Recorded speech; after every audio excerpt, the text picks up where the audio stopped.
had a few technical issues this morning, so a little bit of a getting started, but I'll get right now. So, no mai haere mai ki koutou ku tai mai name o tēnei hui, I tēnei rā, ka timita te hui I Karakia. Mā te mātauranga ka whakapono, mā te whakapono ka rongo wairua, mā te rongo wairua ka mārama, mā te mārama ka whai whakaro, mā te whai whakaro ka oho mauri, mā te oho mauri ka hihiko, mā te hihiko ka mahi, mā te mahi ka pūtanga hua, mā te pūtanga hua ka whai oranga, tihei mauri ora. From knowledge comes believing, from believing comes spirit, from spirit we see the light. From the light we are awakened, from the awakening comes understanding, from the understanding we gain wisdom. The wisdom gives us inspiration, and the inspiration, by the inspiration the work is done. The work produces the fruits of life. Okay, thank you everybody, you're welcome. Firstly, I have apologies from Councillor Tupara and Councillor Robinson. As Chair, I have sought reasons for apologies. The reasons given are Councillor Robinson is overseas and Councillor Tupara has work commitments. And Councillor Tibble is just asked, she's 5 minutes. Thank you.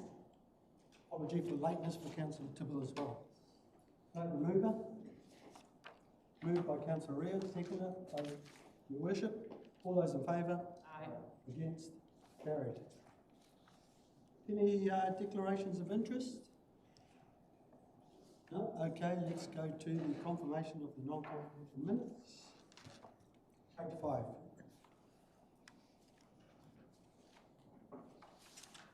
I'm happy to move it. I second that.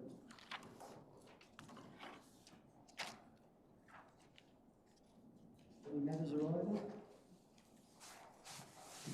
No matters arising. All those in favour? Aye. It's carried. Right.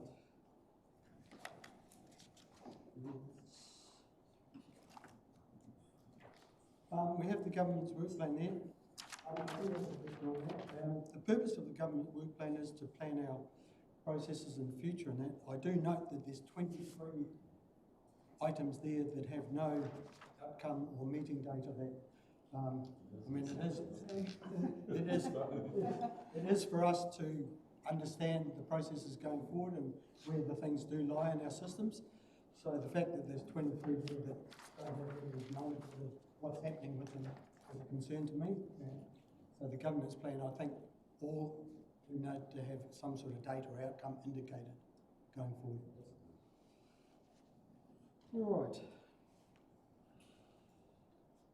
No leaves of absence, acknowledgements and tributes. Right, thank you. We do have public input in the petition. No mai haere mai ki ngā karata o ngā Taiao Tairawhiti. In the room we have Claire, Tash and Bridget. Come up here.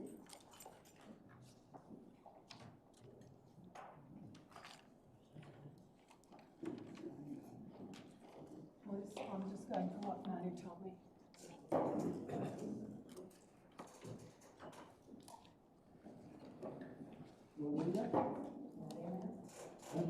You haven't got your cat in here today? No, we can live without it. You shifted away I anyway. might have to listen on that. So, on.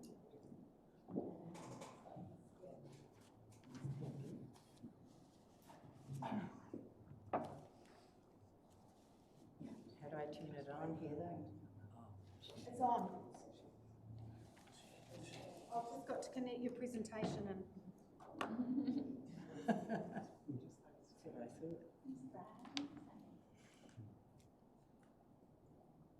Oh well, thank you for allowing us to be here.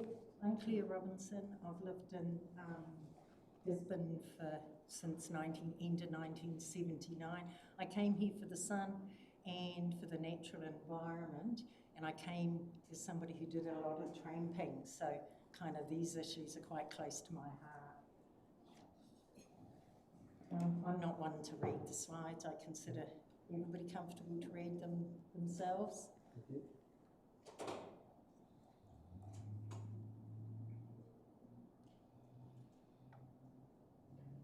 The process is that we'll just go through the whole presentation and then there may be questions at the end.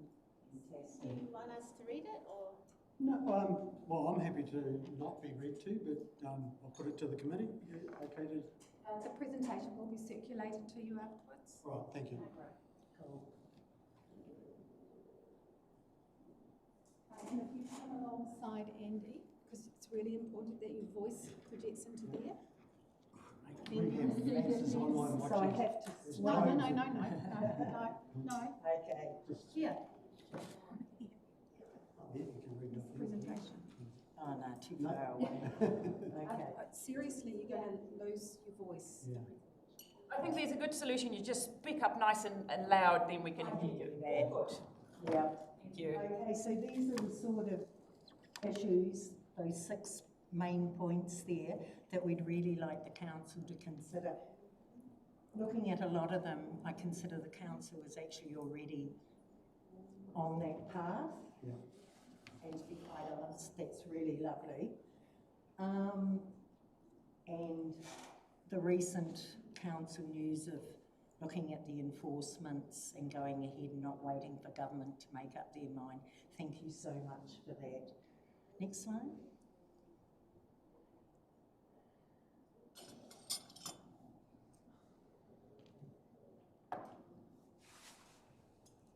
So when I said about my background and why I'm here, is the Venn diagram there to me is exactly all that. We're nothing. Where if it's just economic and it's got an impact that makes our future land and sea and water use unsustainable, and the impact it has on our people, it's not for us.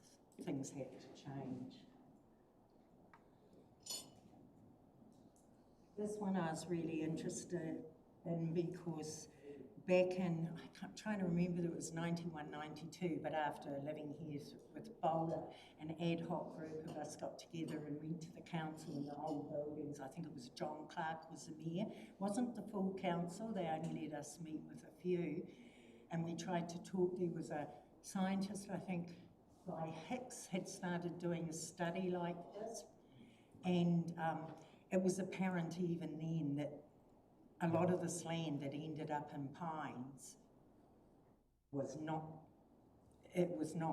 recommended. And I suppose a group of us felt quite strongly. And to be honest, now living with the aftermath later on, it's far worse than I even feared. So thank you for people looking at real evidence. And we know this one. The burn off on the sides, sad, isn't it? Mm. So, even in 88, we've all seen this, haven't we? And this is the impact we're living with, and even before Gabriel, so we can't just blame cyclones. It's an actual daily, weekly, monthly, seasonal issue.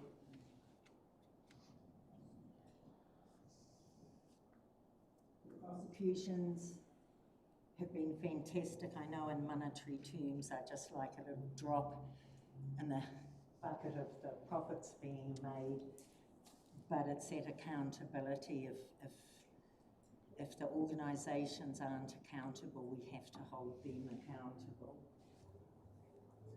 So thank you, everybody who's worked on that.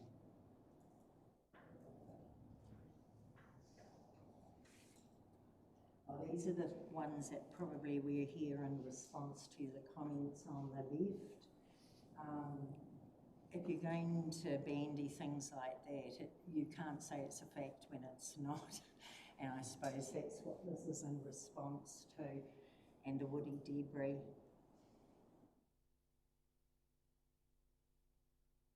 I'd like you to sort of pay attention to that if you haven't already. Sorry, I find it a bit depressing reading it in a way.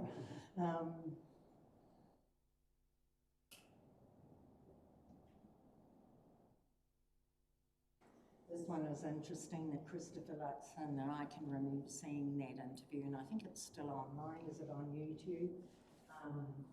We should hit them with serious penalties, and there should be serious consequences for them. So, pretty sure the government and the Prime Minister's going to stand by that. Let's hope. And this is the Venn diagram. How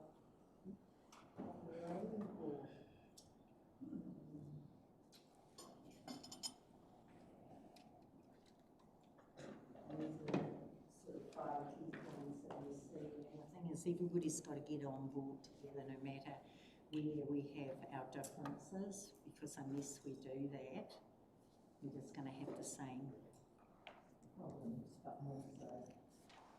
And this one, even with my glasses on and on the big screen, I find it hard to read, but it's looking at the facets of tourism and how, you know, future planning, resource planning, land use change, and transport infrastructure, because the transport infrastructure, not just on the forestry plantations, but anybody who lives up the coast.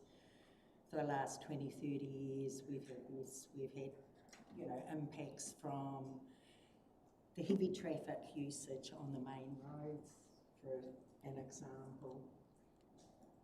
Yeah.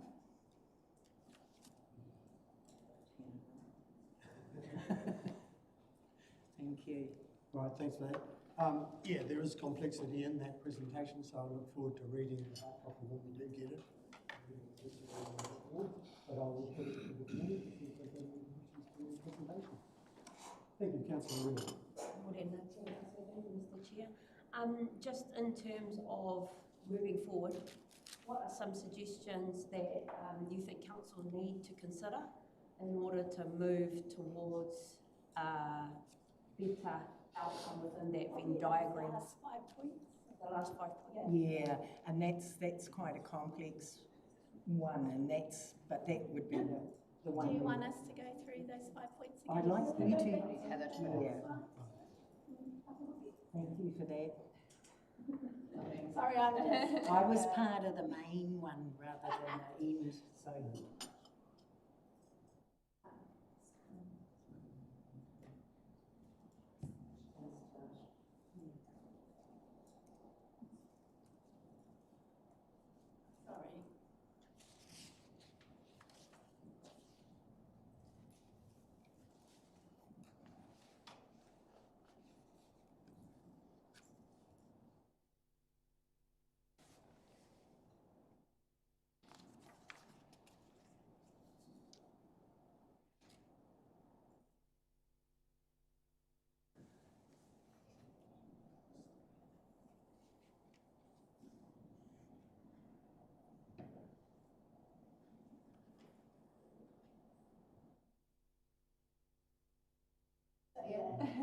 How do we clear up these robust rules to protect the environment? So ko te Taiao te mea nui, e hara i te mea ko te whakaputia. Ka kitea rawa te, sorry, I go into Māori and I feel more confident. So we're seeing the effects of our land use and specifically forestry. So and I think it's just because of our cyclones, we've been blessed with it in a more urgent way. It's been going on, as you've seen through the slides, erosion, because of clearing of the whenua from natives for farming, and after the 80s, after Boa, it became forestry. So we need to then identify new industries for a resilient, sustainable future. We can't keep separating the environment from the economics. We can't.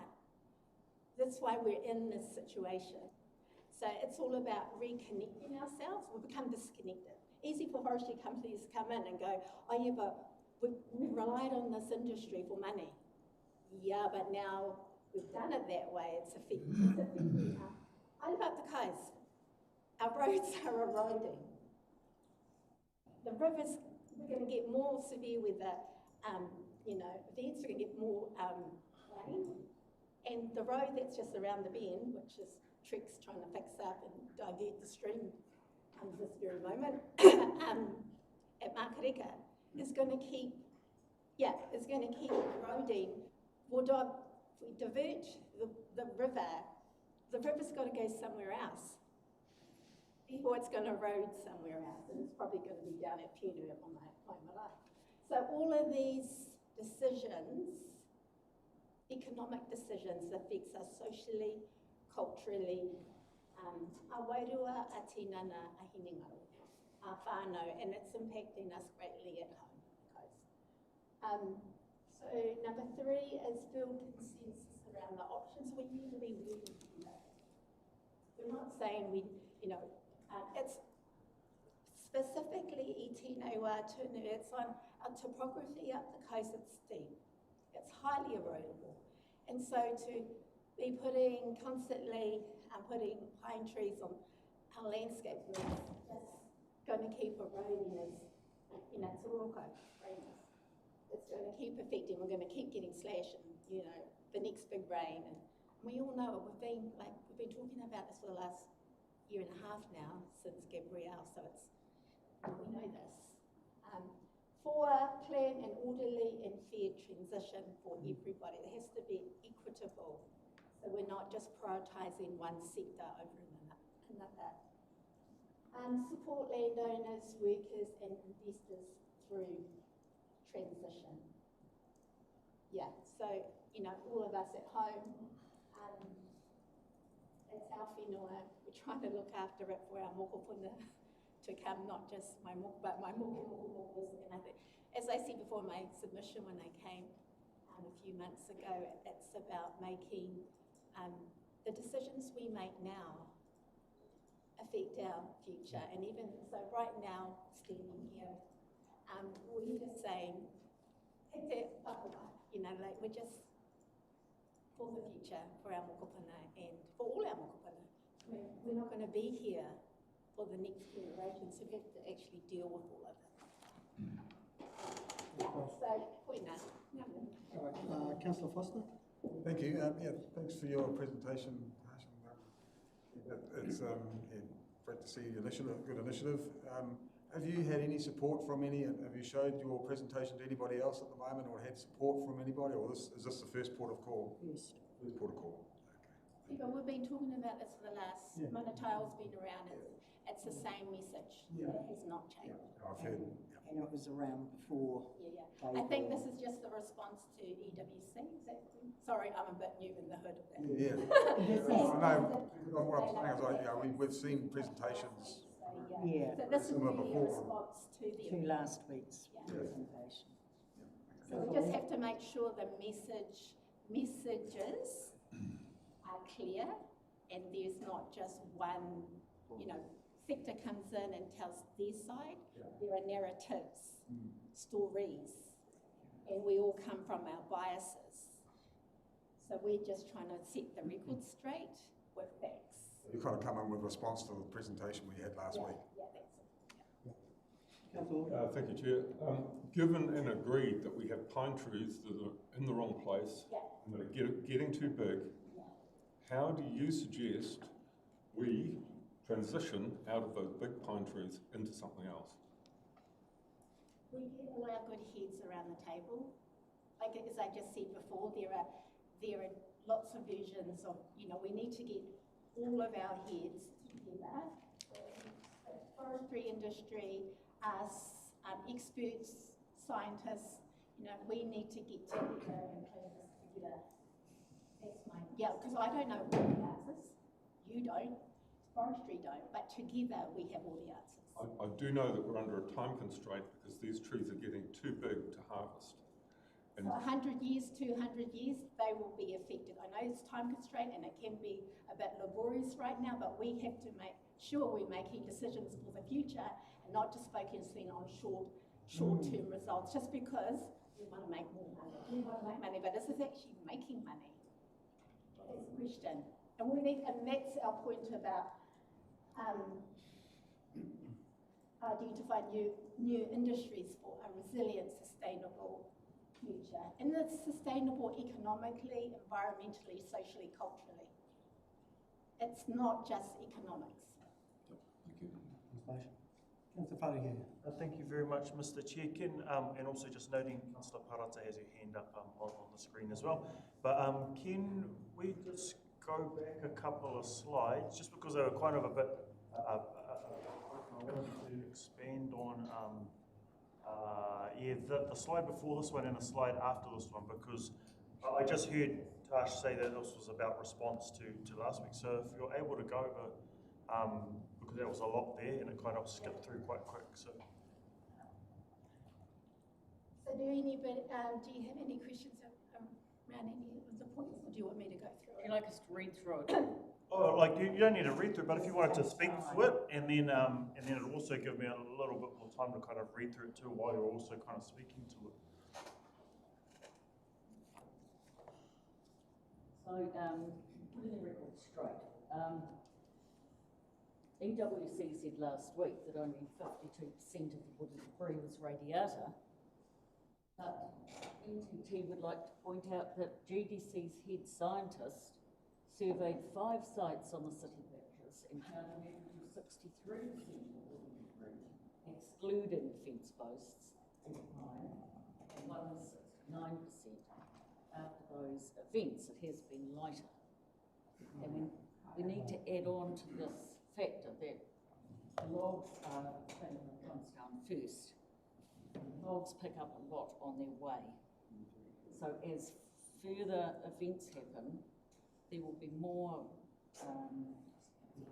willows and poplars and fences and dead sheep, etc. Because the first one brought down, opened things up, okay, for more different. And it was much higher earlier. 2018 was a far higher figure than that. We used to spend $15,000 on a skin site. Now we're spending $50,000. Doing more water controls. We used to spend $100,000 on a kilometre on a road. We now spend 3 times that. But our answer to that is that underspending on skid sites, water controls and roads probably resulted in more than a dozen companies being successfully prosecuted in the last 5 years. There's a good reason they now need to spend more on doing the job properly.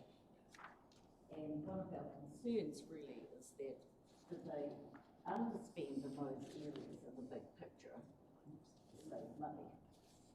And looking at the situation of prosecutions, it appears that that was the case.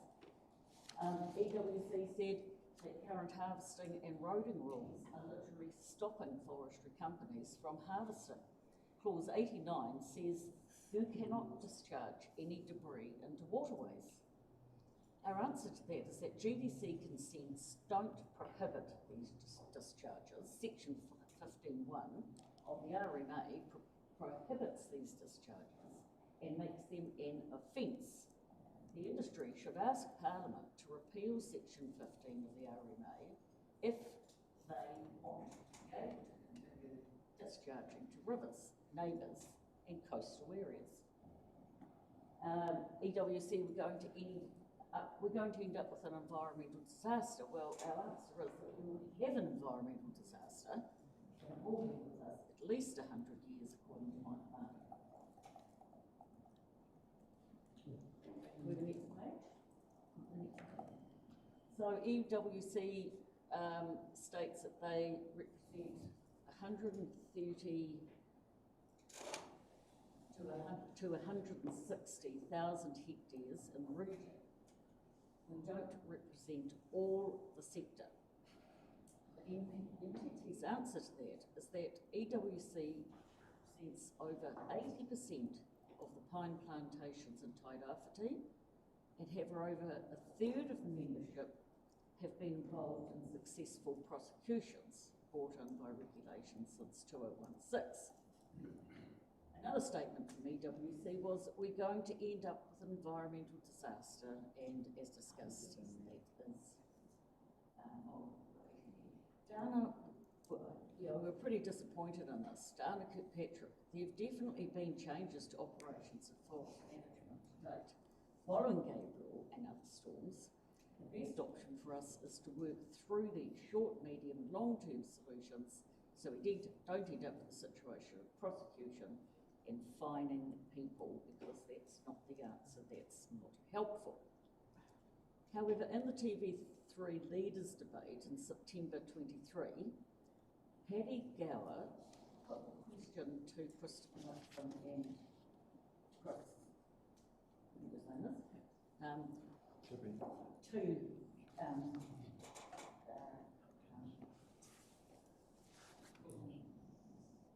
both the two of them wanted to get back and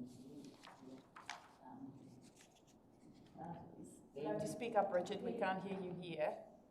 You'll have to speak up, we can't hear you on this side.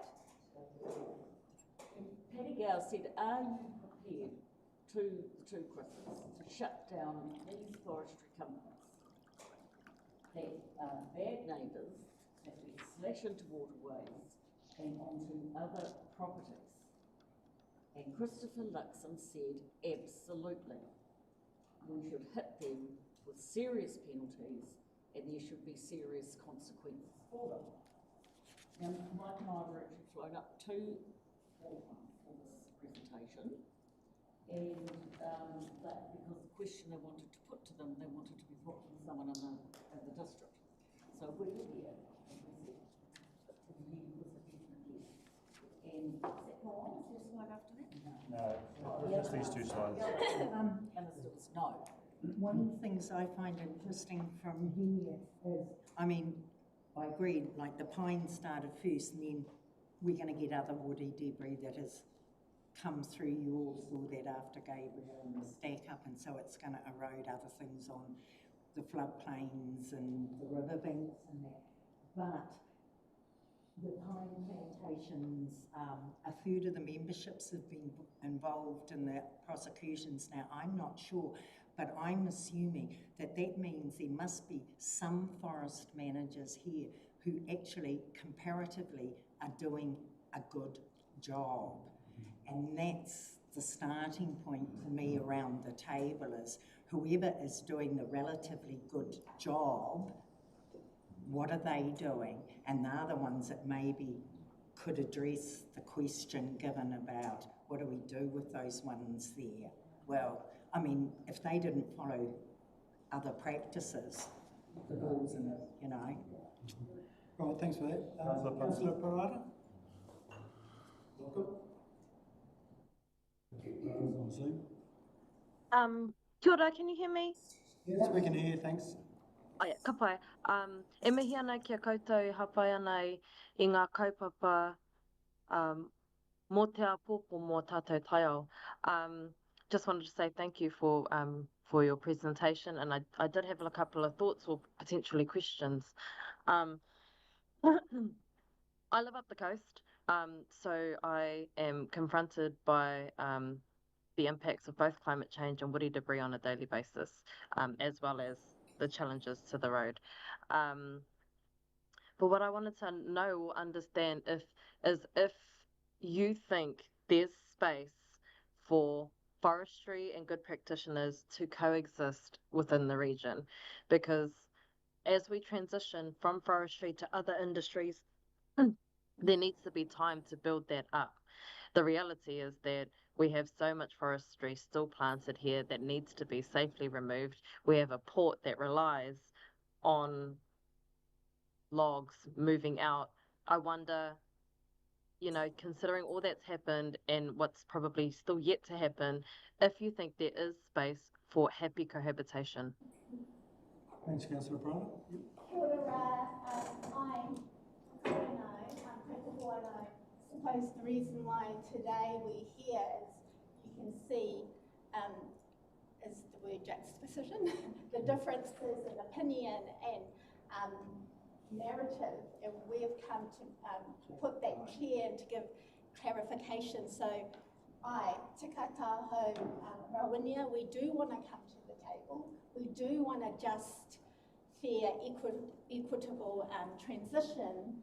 But if we're getting industry coming in with their side and their view and coming to present that to councillors and only getting one view, one side, then that's why we're here. We are totally wanting to work together, but we can't continue like this. That side of the story, 1 minute, National Party is saying that in September last year, and now look at what Dana's saying. So that's not helpful. And it's not about scaremongering and trying to just push our agendas forward. It's about coming to the table, we have to. It's about connection, not further disconnection. That's not going to get us anywhere. And so that's why we're here, not to come and fight the industry, but to come and say, Julian, we want to talk. Can we be at the table with you? Because we've got whānau still in the industry. My uncle drives trucks and he's 65, you know? Been doing it since he was a farmer. He was a farm boy, you know, on the farm at back at Huanui Station. And now and then after bowler, he's been driving trucks. Or, you know, like being in the forestry industry and then driving trucks now. So we understand the impact from on the ground right up to policy level, but we want to, together we need to do this. And so we need to model now in our generation how to do this for our tamariki, for our kids. My 20-year-old coming through, she's working down in Wellington for TPK. So they're all learning how to do, we're all learning how to do this.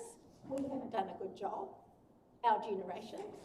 So now we need to start doing a good job. And it's not about fighting. And it's not only having one agenda. We can't just keep putting money first before the environment, before our oranga. So actually, if I don't, mena karia tiaki, the hauano te Taiao, if we don't look after all of the ecosystem, we kei raro e pūtu ana. You know, we're just pretty much, yeah, it's not a good example for our tamariki whānau. So this is why we're here at Tigataho, we do. We just need more, lots of brainy people around the table. I'm just one person. We just whānau that are really concerned, and we're just here to, yeah, usually it's my husband here who's really good at kōroana mō ngā tatauranga me ngā kōrō mātou. And so, but it needs all of us, it needs everybody. It's not just, you know, forestry and Manu doing his rah, rah, rah. It's everybody taking responsibility and being accountable. So, all right, thanks for that. I've been quite Just one more thing. I just wanted to say, kei te tino rongo mātou, kei te tino rongo tēnei tēpū, tēnei kaunihera I o kōrero portage. Ka mihi nui. Can I just add a little something there, coming back to Cyclone Bowler, which most of us remember, that remember when that dreadful vent happened, a lot of people went out of business at that time. A lot of people couldn't fix their land, and if they could get a sale for it, it was beaver wool, and they lost their, you know, they lost their fortunes. You know, my own father, Sandy Bull, I could quote his example. You know, the entire farm lost all its fences, the stock disappeared, and the whole thing was just cracking and falling down the hill. Right? This is very close to Tairawhiti Road. Now, as farmers and forestry people, or as businesses, we know that, we hope that as we get to the end of our lives, we've built some sort of asset, whether we've managed to buy a home with our work, or, you know, a car, or a big business, a farm, a forest. But that's what we put all our effort and we put our savings and our mahi into, right? So that as we get near the end, we've got something to live off as we get old. That's our hope. That's what we try to do. But in Bowler, the first of the big events that we really remember in this district, apart from maybe 1936, a lot of pastoral farmers lost all their equity. There were suicides. We do have a large meeting to get through, so I have extended the time by quite a bit already, so if we can start winding down. So, thank you. And I like the questions, thank you, because I think we're just going back to, what I'm trying to say is, we have a similar situation. But this time, it's the forestry who are hurting more than the farmers. It is a similar situation. It's just that these are multi-corporate companies, very large, most mined offshore. But a similar tragedy happened in James. You must remember this. Yeah, for me, I think the answer's with the forestry. Get the good practitioners to talk to the ones in the current situations, because surely they've got the expertise for the future. Thank you. Right, thanks very much for your presentation. I have heard a spirit of cooperation there, which is very encouraging. So congratulations on that. Mihi mō te kōrero, I o te kaupapa whakamuhi, mō te apoto. Yeah, thank you very much.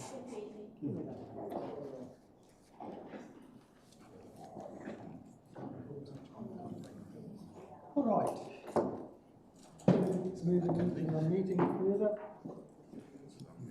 No extraordinary business, no notice of motions, and no adjourned business. So we'll get into project wide, page 14. Well, then, tātou, and we do have Amanda Langley online again as well. So you may recall the report that we brought to Council back in August around water security and water supply. Since then, we have had an approach from a group called Project Y, led by Clive Bibby, who I'm sure everyone around the table is familiar with, and they have also been working on a water supply, water security initiative. We have the rota at attachment 1, and they are seeking council support for the work that they are undertaking, so this is an opportunity for you to decide the level of support, assuming that you wish to support, that you want to give to this initiative. And Amanda is online to answer any more detailed questions. I won't sort of repeat the report for you, but there is a recommended option to provide in principle support based on continuing council involvement in Project Y rather than letting Project Y go off entirely on its own without any influence or direction from council. Yeah, I guess the big question really is how much financial commitment we take to get it to where we want to get it. We've done our budgeting, and the actual project itself is going to be enormous as far as a dollar commitment. So how far down the track of committing financials into this are we ready to go? That's the question. And I don't know, Pauline's the one for that, or no? I just report in the terms of the financials, it says it will do within what they've planned within the 3-year plans and within the catchment, if you like, or that embodiment of the budgets that's within there. So just refer to number point 49, while the early stage scoping will be within the existing freshwater policy in the planning budget. Councillor Reid? Thank you, Mr. Chair. Morena tātou, sorry, because we've had our technical issues, I'm just trying to recall the notes that I wrote for the paper. I'm in support of the paper. I think it's a great initiative. I think that without the option 2, which gives specifically around the future of municipal water requirements, without that future of without the consideration of the future municipal water requirements, then it could just be another band-aid without long-term vision and outcomes. And with more engagement from the council, I think there's a real opportunity here that if the Y project doesn't act in silo and actually works with groups like the FIF, groups like the RFP, the Regional Freshwater Project, if they work together and they set common goals and then also work together to offset costs as like working in partnership projects, then that could also help towards possible financial restrictions by offsetting costs when working across freshwater groups within the council itself. The other thing the only thing I thought that that was kind of light within the report was that there was not enough emphasis, I don't think, on the capture of water. So there is supply of water, and it did talk to sourcing from aquifers and sourcing from rivers, but I didn't see anything specifically that talked about water capture. All of our issues have come about by heavy rain. Let's start using heavy rain to our advantage. How do we catch it? Because we know that we cannot depend on our aquifers. They're already over allocated. We know that our rivers are being affected by silt and saltwater intrusion. Like, there's lots of things happening in our rivers. So we need to look at multiple, more sustainable ways. And I think that that water capture, including water capture, into that, and also in terms of the commercial capacity, the recycling of water. So when you're using it for a commercial capacity, is there a possibility for used water to be recycled in a manner that it can be used in some other area of the organisation or towards their neighbour businesses, commercial enterprises, or even residents? How can this water be recycled? So I think that those, after just having the presentation that we had this morning, that water capture and water recycling are in line with the sustainability and long-term sustainability of water usage and supply here in Te Tairawhiti. So I do want to move the paper. Kia ora.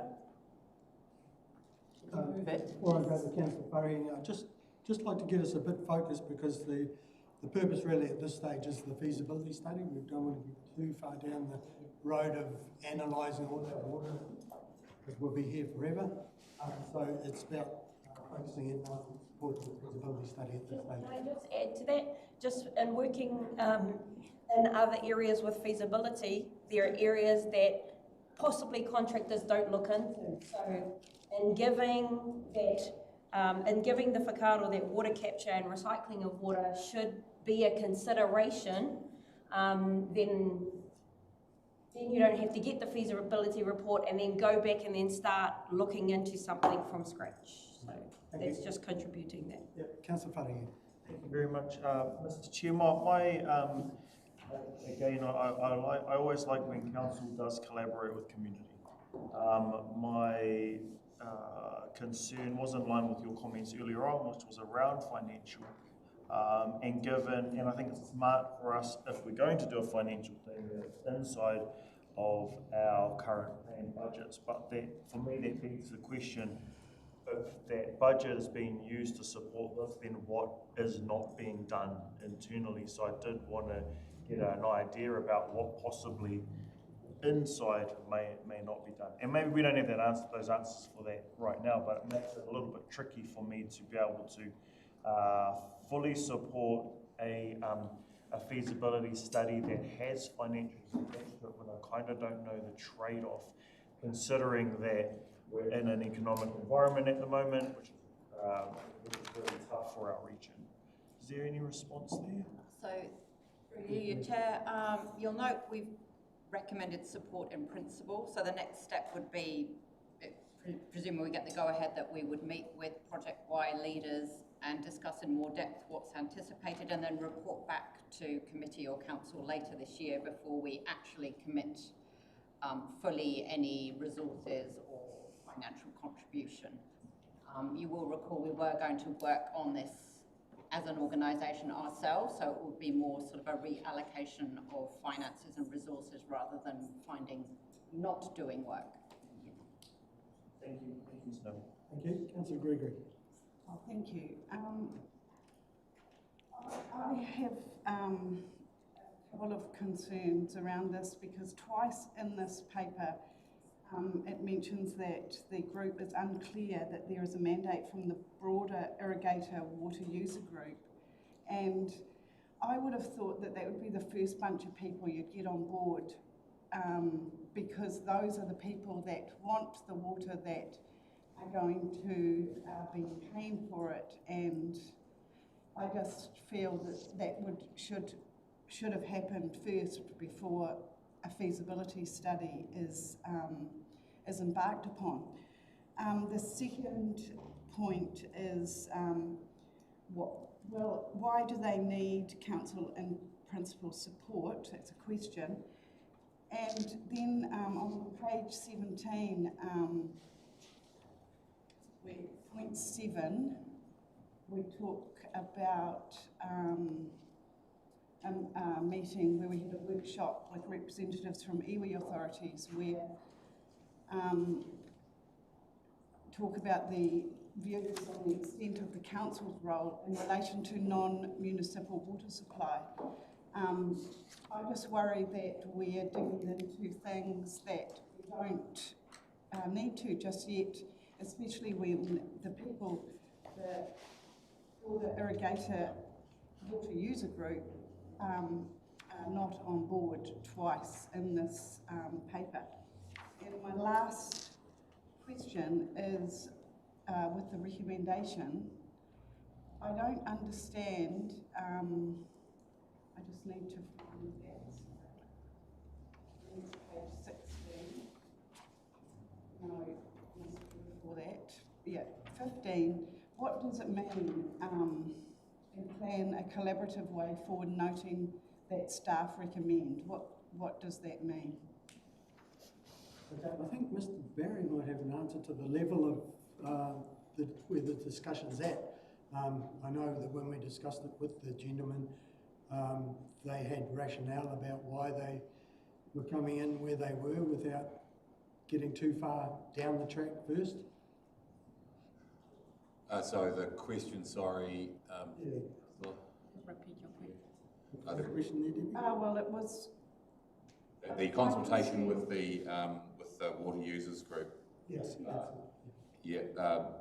Feeling at the time is they wanted to develop this plan in swiftly. I don't think there's an aversion at all to talking to any particular party, but they were interested in keeping it at a very high level. That was my understanding. And speaking from, paraphrasing what was mentioned, wanting to not get bogged down in some consultation elements, potentially, at the front end. Might have been the driver. okay. Just supplementary to that is I would have thought that if we start with everybody on board before you dive in, but the question, do they need council and principal support? What for? And also just a bit of clarification around that recommendation. Can I answer I think that? that's possibly about recognising that if they are going out to external funders, they will need to have some form of support indicated from council. Yeah, so I'll answer that because when we had the meeting with them, it is clear that in order for them to go to the external funder, did they mention there which external funder they're going to? I'll just keep it at external funders for this one. That they would need to show that they have discussed it with us and that in principle, we're not saying we're supporting it, but we know that it's part of our work stream going forward anyway. So I think that in principle support is more than okay because it is just the start of several processes. But my understanding, because I did say to them, why do you need us? And it is just that local buy-in as well to get them to say, yep, there are region-wide interest. And you would know, I'm sure I can say it now because it won't be in the paper before tonight, that today we launch the Economic Action Plan with the Prime Minister, and that is in there as well, that water component. So I do think that is how they wanted to make sure. It is a region-wide support which in principle comes through the council. What about the recommendation? So through you, Chair, on page 20, it explains the options in a little bit more detail. So option 2 is described there, so that's what we are recommending, or what our involvement looks like from here. So the recommendation is to provide in principle support subject to continued council involvement so we can help shape the engagement, shape the scope of the projects. Make sure it realises those outcomes that council seeks to see for the region. Councillor Alder. Thank you, Chair. A lot's been said already. I was going to second it, or first it, but I was happily second it. With the proviso in saying, you know, that the cons around this is that we will be contributing financially. We want no surprises when it comes to salaries and honoraria in this thing going forwards. And then just a word of caution, what happened to Hawke's Bay? They lost a huge amount of money on an irrigation scheme that took over. The importance of taking everybody with us on this journey, it just can't be emphasised. Thank you. Councillor Telfer. Look, I'm in favour of this. If you look at any other districts around that have got irrigation schemes for farming and for cropping and everything else, it is actually private equity. It's a whole lot of other stakeholders in it. So I think page 35 sums the whole thing up. And if you look at the recommendations there, you know, initiate planning, starting detailed planning, securing funding, exploring. This is a high-level piece of paper there. Exploring funding options, implement conservation measures, engage stakeholders. So that's going to the people and sorting out what is the demand and that sort of thing. So I think that page there sums it up. This is a high-level look at it, and I'm all in favour of it. If we put this back into perspective, what we've just been talking about with our previous presentation, we're looking at a real transition in this district if we are going to go forward, because one thing is we cannot discount the economical side of shutting down industries, and we have to create others, and if we look at our options in this area, we haven't got a lot. So one of them is going to be intensification and using water in that to actually be able to produce a lot more produce off the good land that we have got, and I don't think we're doing that at the moment, and the only limitation back to the of any of that is water. So I'm all in favour of this, and it's already been hinted on, the more parties you get around the table to start with and have these conversations with, the more chance you've got to come out the other end and not being hamstrung at the last minute. So all in favour of it. Councillor Foster. Yeah, I'm the same. Well, being said, I'm not going to just go over everything that's been said, but I totally agree. I'm fully for support it. Project Y has got three great gentlemen who are very well respected in the community. They've got great community connections as well. And anybody that wants to come in from the outside and help with all the information that we've acquired over the years, we've got so much information that we've gathered through different our managed aquifer recharge program, all our water data that we've got, it could all be put together and used, and bringing all the different groups together, and not just having it within council. I really applaud, it's a community initiative, and yeah, let's get on with it. Water is the new gold, so we need as much water as we can. We know we've got water coming through from our wastewater treatment plant that could be usable. Put it all on the table. Let's get out there. I think at the end of the day, we will find that with strategic planning, we've got an awesome supply of water that can be utilised for the benefit of the region. Well, thanks for that. Recommendations on page 15. Moved by Councillor Ria and seconded by Councillor Alder. Anything further? All those in favour? Aye. Yes, carried. Cup of tea. All right, next we've got the Victoria Sports and Hub lease application. And through here, I'll just get him to introduce. Pages up, get to the right pages.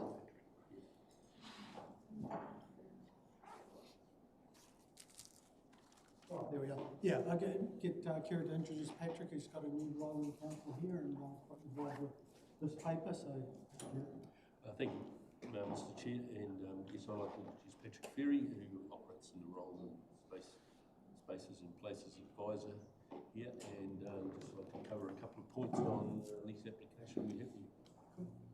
Thank you, Chair. The Victoria Sport and Recreation Hub is a new entity that represents the interests of multiple sporting codes of Victoria Domain, including Gisborne Netball Centre, Surf City Squash and Gisborne Tennis. The hub is seeking a lease for the existing netball court area so that they can resurface it and bring it up to current Netball New Zealand specifications, ensuring a fit-for-purpose facility. We see this lease as having low impact on the greater community as it proposes little change in provided activity, just a change in governance. And the hub intend to continue to provide premium level netball for our community. Are we back at it? There's no sound. No sound. Yeah, no, there's no sound. Right now? You're already on holiday. You hear me now, Rowena? Yep, okay, thanks very much. Before we get into this, I think Teddy wants to do a declaration. Yeah, sorry, I probably can't comment on this, I should have said earlier. My missus is at the Trust project managing this project. So stay out of it. Thanks, mate. I have a declaration too. My husband is on the Gisborne Tennis Club committee that wrote a support letter. I suppose while we're at it, I've been for the Aura board, so. Right, all those declarations? No, I've got them. Larry's got the question. So that's you, Patrick, Larry. I'm really happy to move this paper. To me, it's a no-brainer, a great initiative, and it's about time. It's been well overdue. Netball is such a huge part of this community, and this will just help to grow the sport and to just enhance what we've already got, and the start of that whole area. What's planned for that whole area is really exciting. So yeah, bring it on. Totally. Still no sound, Annie is saying. When you did there. You can hear Rowena, but Arnie can't. Is that where we're at? No, we got sound. We have no sound. Okay. Yeah. One issue with the mayor's text. My texts are a bit slow. Right, Councillor Wharehagen. Thank you very much, Mr. Chair. I'm more than happy to second if it hasn't been seconded. You're right, it is long overdue. I reflect back on my days there at Victoria Domain. Well, this is obviously about the lease, but this is the first little bit of doing all the rest of the stuff, right? And I reflect on having my daughters there, 5 daughters, all playing netball on netball courts of different sizes and of different gradients, you know, that would, trying to play the sport that they loved. I think that this will be really exciting for these next generation, or this current younger generation of netball players coming through. I really look forward to, and not anytime soon, but I really look forward to having my moko play there. Not anytime soon, my kids. I really look forward to having my grandkids playing on this new surface down there. That's why I'm in support of this lease. Thank you, Councillor.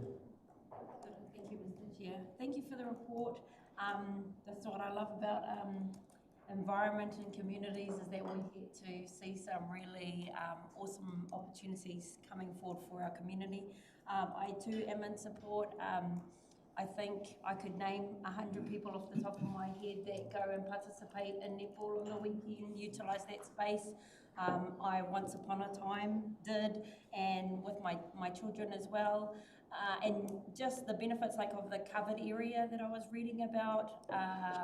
My daughter's team would often in the cold of winter have to share 3/4 court space at the YMCA because the lights weren't very good and it was too wet to train outside. So I think that there's some amazing opportunities. I just wanted to note that also there was some great letters of support from interested those that are close, and also mana whenua, so I just want to acknowledge those. I also would like to know about what about feedback from surrounding business owners, residents and schools who are immediately in that area who would be affected by planned works. What sort of level of engagement or consultation? Sure. Through you, Chair. There has been ongoing discussions with Gisborne Intermediate. They, through their community engagement, they have had community sessions that they invite all parties to. They have involved the community heavily, and they intend to, I suppose, put out notices to surrounding parties of the intended works and time schedules once that's confirmed.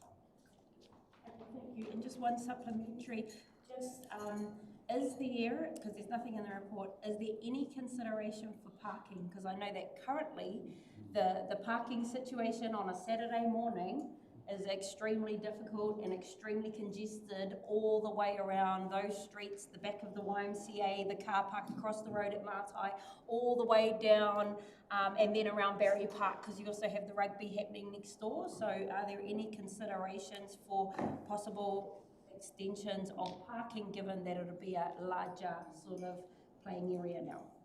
Through you, the Chair. Yes, they have looked into it, but for the purpose of this, they've really tried to focus on getting the lease for the netball courts. They have had to scale back one of their developments for a little car park so far for funding purposes, but they are intending to fully involve that in their future plans once the building sort of design is completed. If that makes sense. Awesome. Thank you. Councillor Parata.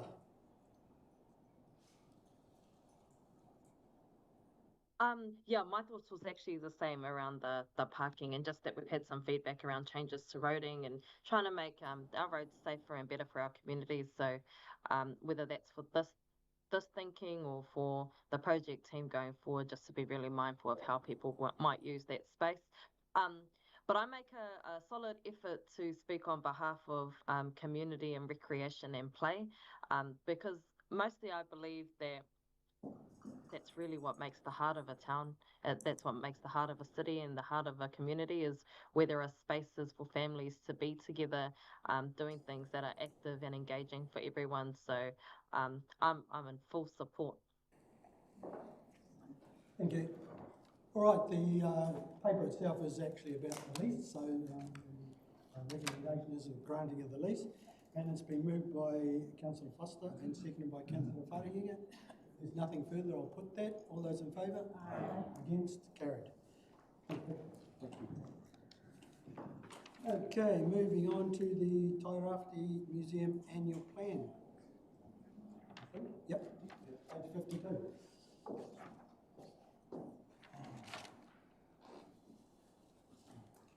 So, welcome our new kaiwhakahaere.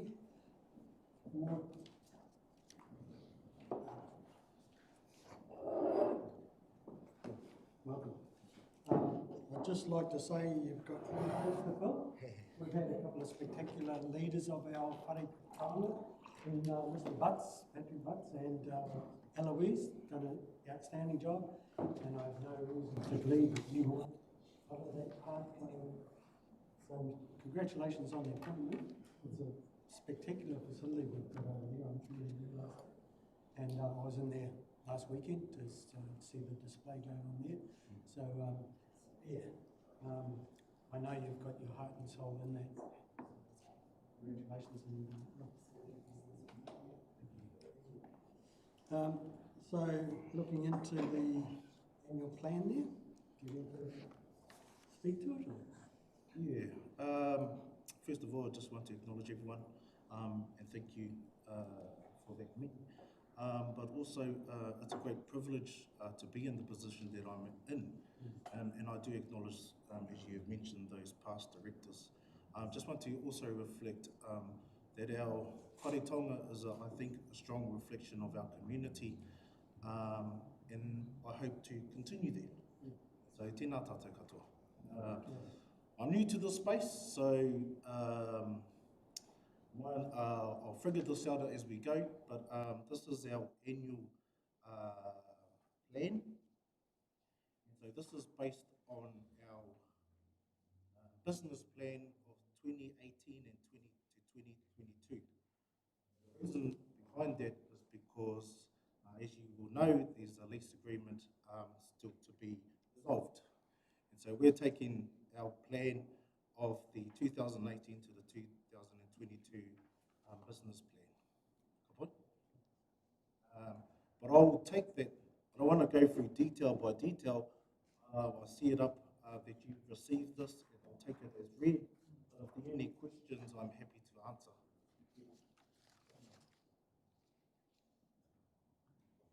Okay. Anyone want to say anything on that? Thank you, Councillor Green. Thank you for this report. It's great. My question is around on page 56, achieving a 90% community satisfaction rating in the annual residents survey. I'm just wondering, is that the same survey that we hear about that the council commissions, or is it something that you do yourself? That's my understanding. So that's taken from the last annual plan, this one here. Yes. And is that the one where the council rings landlines? Is that right? I just want to bring it up because we hear about it quite a bit, and hear that maybe it's going to change because the relevance of landlines is gone. And so I just keep hearing that it's going to change, but I never see any change, and I just wanted to raise that. It's nothing to do with the museum. But because it's written here, I can bring it up. Yeah, it's Thank fine. you. I've got a community question. I'm asking I'm just distracted because my dog's on tap's gone again. on behalf of the community. So often when I go to places and meetings, and especially if there are taonga involved, people often say to me, what do you think? Do you think the museum will take it or exhibit it? And so my question, just for myself going out and being with the community, how do you look at taonga that people might say, because it might be something spectacular, but it might be something that is not that spectacular and maybe not the place for the museum, but for them it's really important. I was just wondering if you can enlighten me on how your board or yourself decide what you do make a space for or a temporary space for. Yeah, so we have an acquisitions committee, which is pretty much our staff. Okay. And so priority is that the taonga or artefact has a strong connection to Tairawhiti. So that recommendation goes through the committee, an agreement is made, and that's presented to our board to finalise. So yeah, pretty much we take everything into account that comes to our door, our stepway, but yeah, it goes through a process, the acquisitions process. Yeah. And then a supplementary question. So say someone comes to you and they bring a request to you to maybe do an exhibition and you say yes. Is it free for them? No. No. Every exhibition and partnership varies depending on the size, the content, and the scope of the exhibition. Yeah, it all depends, case by case. Thank you. That's an interesting question, and it's always been a fascination of mine that the actual artefacts at the museum, the number on display is something like less than 10% of the artefacts actually owned by the museum. So storage is an ongoing issue because of that, and it's not just chuck them in a cupboard. That storage has to be of a heating standard, moisture standard, and all that. So that's one of the ongoing issues that the museum will always have. I just want to say here too that while I've been here, there's a great aspiration within our iwi, our communities, for repatriation of taonga. So that's something that's I see that as a great thing, but also as a challenge to think about in terms of. But yeah, that's just something to be. Did I see someone else's hand? No? All right, well, thanks, and once again, welcome. And sorry, yes, please, Andy. Sorry? Questions? Ani. Councillor Pahuruhurui. Tēnā koe, Andy. Ngā mihi ki a koe, tapunga. Ko koe kei te tūru, te hautū, te waka, tō tātou whare taonga no reire mihi ana ki a koe. I just wanted to to express gratitude from the northern end of the coast. Your team has doing some amazing work with us around our taonga that you hold there, our kahiru that we found on Matakawa Station. I just wanted to commend your staff for the way that they've worked with our hapu through that process, and if any of our councillors want to see those taonga, they're currently in the dehydration chamber at the museum. You mentioned that the lease arrangement is, you're still waiting for that. I just wonder from our staff what the hold up might be with your lease, and also Andy's talked about the storage, but significant issues that might be worrying you in terms of the sustainability of our wharetanga. It would be good to know what those might be front of mind for you. Kia ora. Kia ora, Annie. E mihi ana. The lease agreement, I've kind of left it with our board, but we recently had a hui. So there's kind of the other thing that's ahead of us is a joint asset management plan that we're working with the council on. And so WSP consultants have put together a report. So currently, the report doesn't reflect the priority, which is the roofing. As we council should know that the roofing has been an ongoing issue for our wharetanga. And when we talk about storage and we talk about the importance of taonga, we need to make sure that the roofing is up to standard. So that's something that's currently working through with the council at the moment, which is really good. And I suppose the challenge as well, the work in front of us, working with the council, is figuring out the roofing at the same time as the operations, and also at the same time as the taonga storage, how that is managed over time while the roofing is being done. So that's a big project ahead of us. But I think that, yeah, hopefully that answers both questions. All right. Nothing further. Do we have a move and a second on that one? Yep, Councillor Telford, the mover, and seconded by Councillor Thompson. Nothing further. Thank you. All those in favour? Aye. That's carried. Thank you.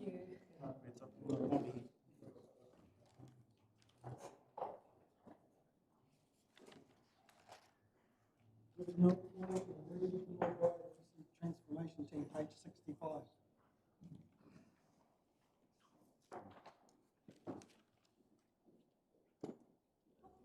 Here, Amy will information that we've had. Excuse me, could you speak up, please, Keith? Amy will cover just where we've got to with this transformation during 2024. Thank you, Amy. Tato, I'm happy for you to take the paper as read, and I'll take any questions that anyone might have. Yep, pretty straightforward there. Thank you, Councillor Ria. Morena Tato, thank you, Mr. Chair. Thank you for the report, Amy. It's exciting. It's exciting to read and see all the things that are ahead. I did have a few questions, so what I wasn't clear about, so as Jobs for Nature funding comes to an end, has the Wainaki transformation team been pivoted to this biodiversity project? It kind of said something about the Wainaki team and the biodiversity, but I wasn't sure if that's what had occurred. Through the chair, the Wainaki team, we've retained 4 positions in that team, and that team now sits under this regional biodiversity transformation team, so they're within the structure of this new team. I did want to stress the importance of including the treaty compass sections into the report, because is this the regional biodiversity team, are they also responsible for the upcoming Mataku Muster?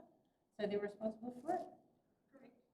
So it's just in an essence of that, I'm aware that one of the engagements that's happening for the Mataku Muster is happening at our PTT station, but there's been no engagement for the Jobs for Nature, Te Aitanga Mahaki Jobs for Nature team to be able to engage and be a part of the Mataku Master project.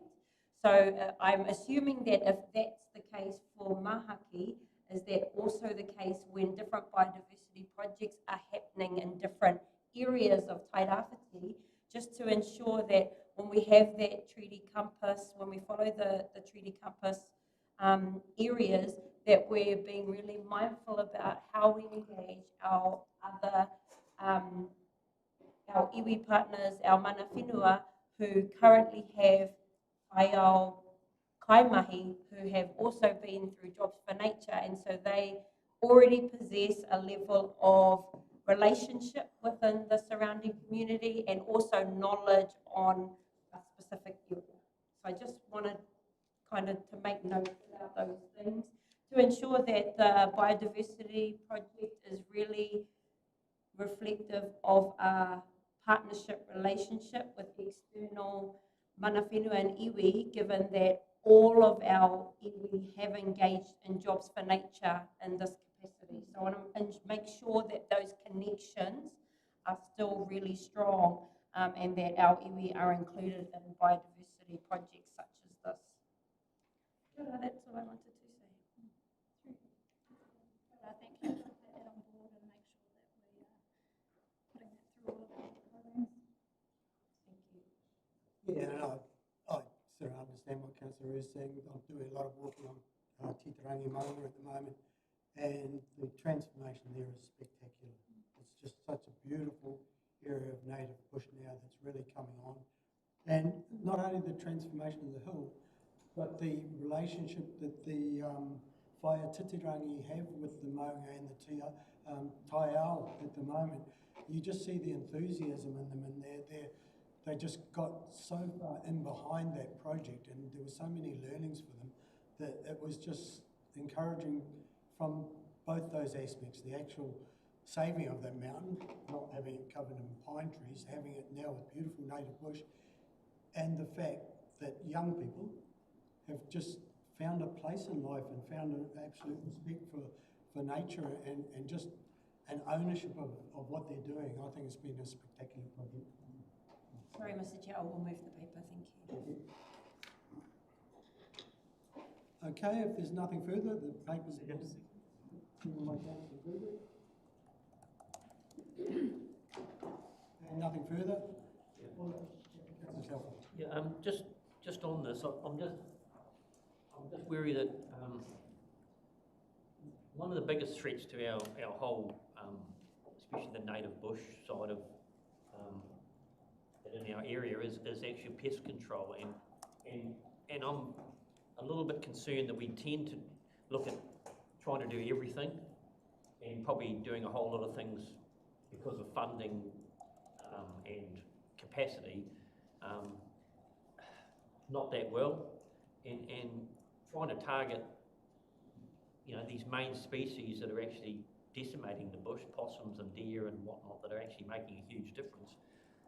Then that feeds on to, you know, the environment's not there for a whole lot of species to actually survive. So all I'm worried about is that we don't try and spread ourselves too thin. We concentrate on what we can really try and achieve, and a lot of these other things will come back by dealing with that, because it seems to be like, yeah, we tend to look at trying to do everything, and sometimes we've just got to put some things. It's a bit like what we're in. The economy and everything position we're in at the moment, where we've got to actually make some hard choices on what we do in this area with the limited amount of money we've got. So it's about prioritising where we can get our biggest bang for our buck, doing that well, and maybe. So I just wanted the team to take that on board, really. It wasn't a question, it was more just something that tends to happen nationally, where we seem to think we're good at doing everything, but we do most things pretty badly, and you know, if we look at our native bush, and especially, you know, up the coast here, the state of it at the moment, that hasn't just happened overnight. That's been coming for a long time. So, and it's all because we haven't done the basics well. So, it's my side. Thanks for indicating that concern. All those in favour? Aye. Against? Carried. Thank you. Thank you. And lastly, the Freshwater implementation. Conservation Update Phase 73.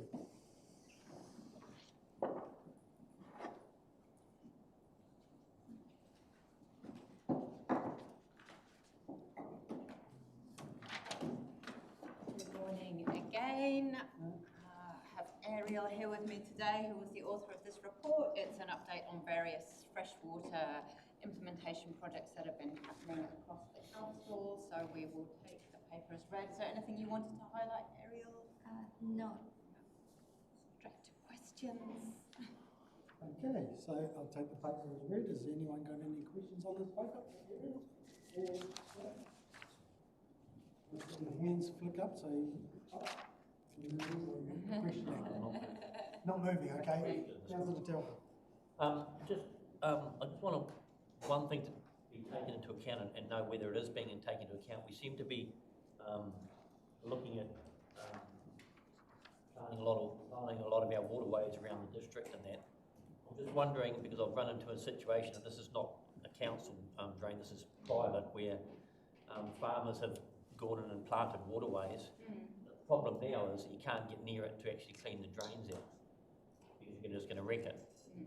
Getting diggers and that sort of thing in there. So I'm just conscious about, there's one group of photos here on page 77 where, been clearing plants out of the waterways and replanting others. And I'm just conscious to make sure, take into account, well, are these waterways going to have to be cleared at some stage just to make sure that they're actually doing what they're supposed to do, and that's get water to the sea as quick as they can.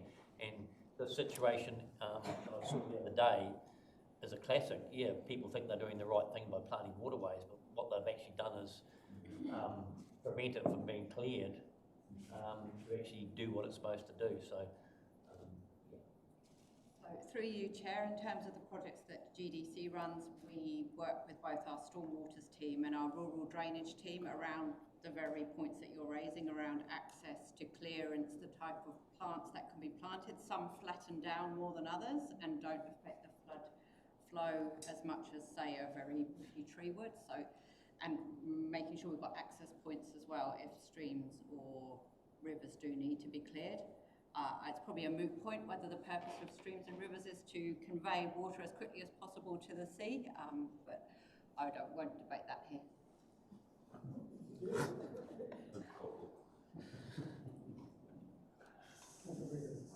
I think for the report, I'm happy to move it. It's informative and very thorough. Thank you. And I will second it. If there's nothing further, all those in favour? Aye. Against? Carried. Okay, that's meeting closed.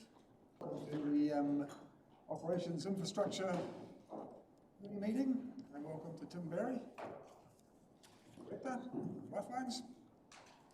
And we have apologies from Councillor Tupara and Councillor Robinson.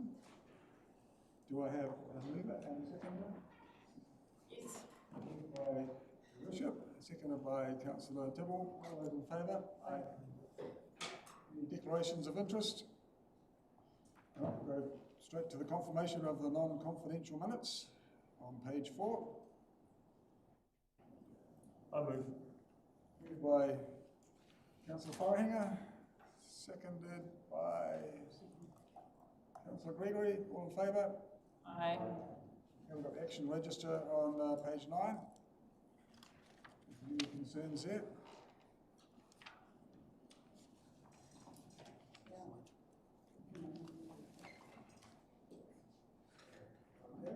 That's all good. Government's work plan, no issues with that? Same comment as Councillor Grandson made, and is that for the next year as well? Because there's no way we're going to get through this year, is it? It'll be a very busy operations meeting next time round if we have all that on our plate, that's for sure. So, yeah.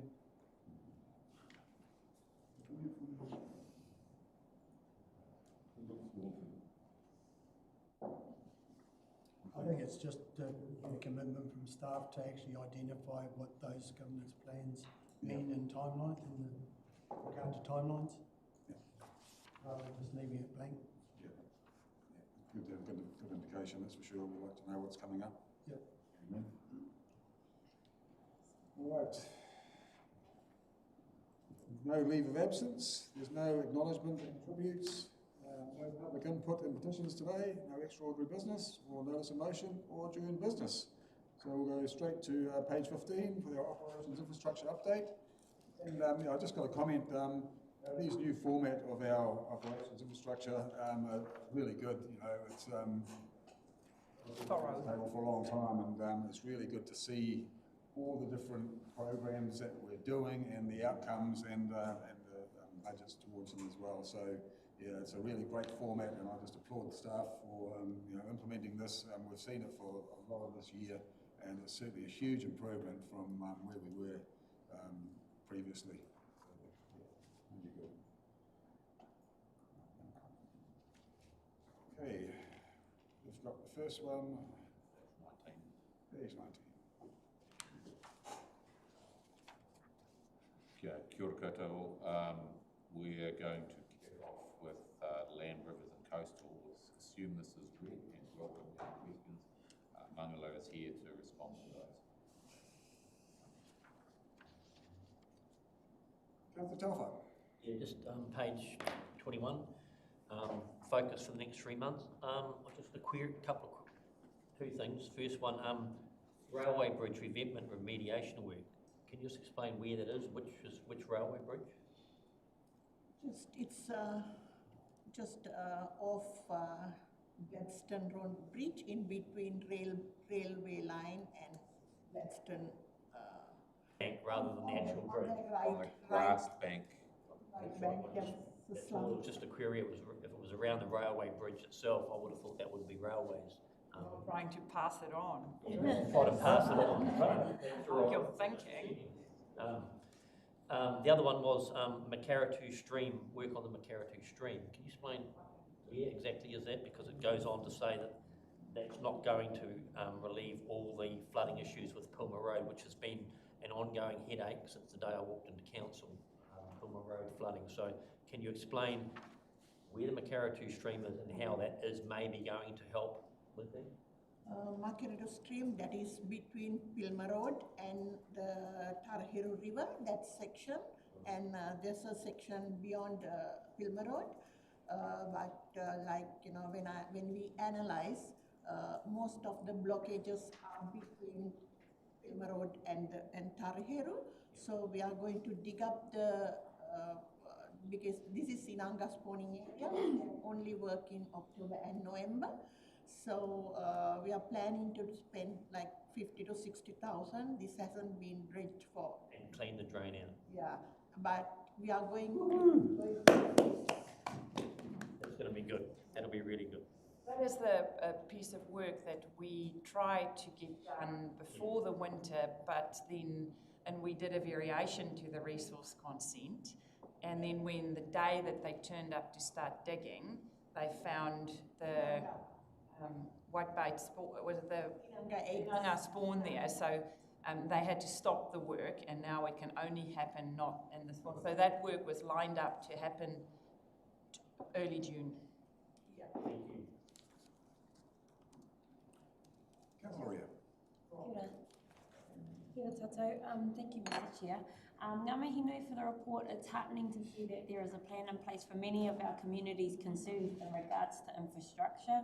I did notice the absence of, and maybe it's affected these communities by stream, but there was nothing about Makaraka community, Beckelman Road, Snowsill Road, Harper Road, Tucker Road, and I did have Pilmer's Road, but I'm taking that out.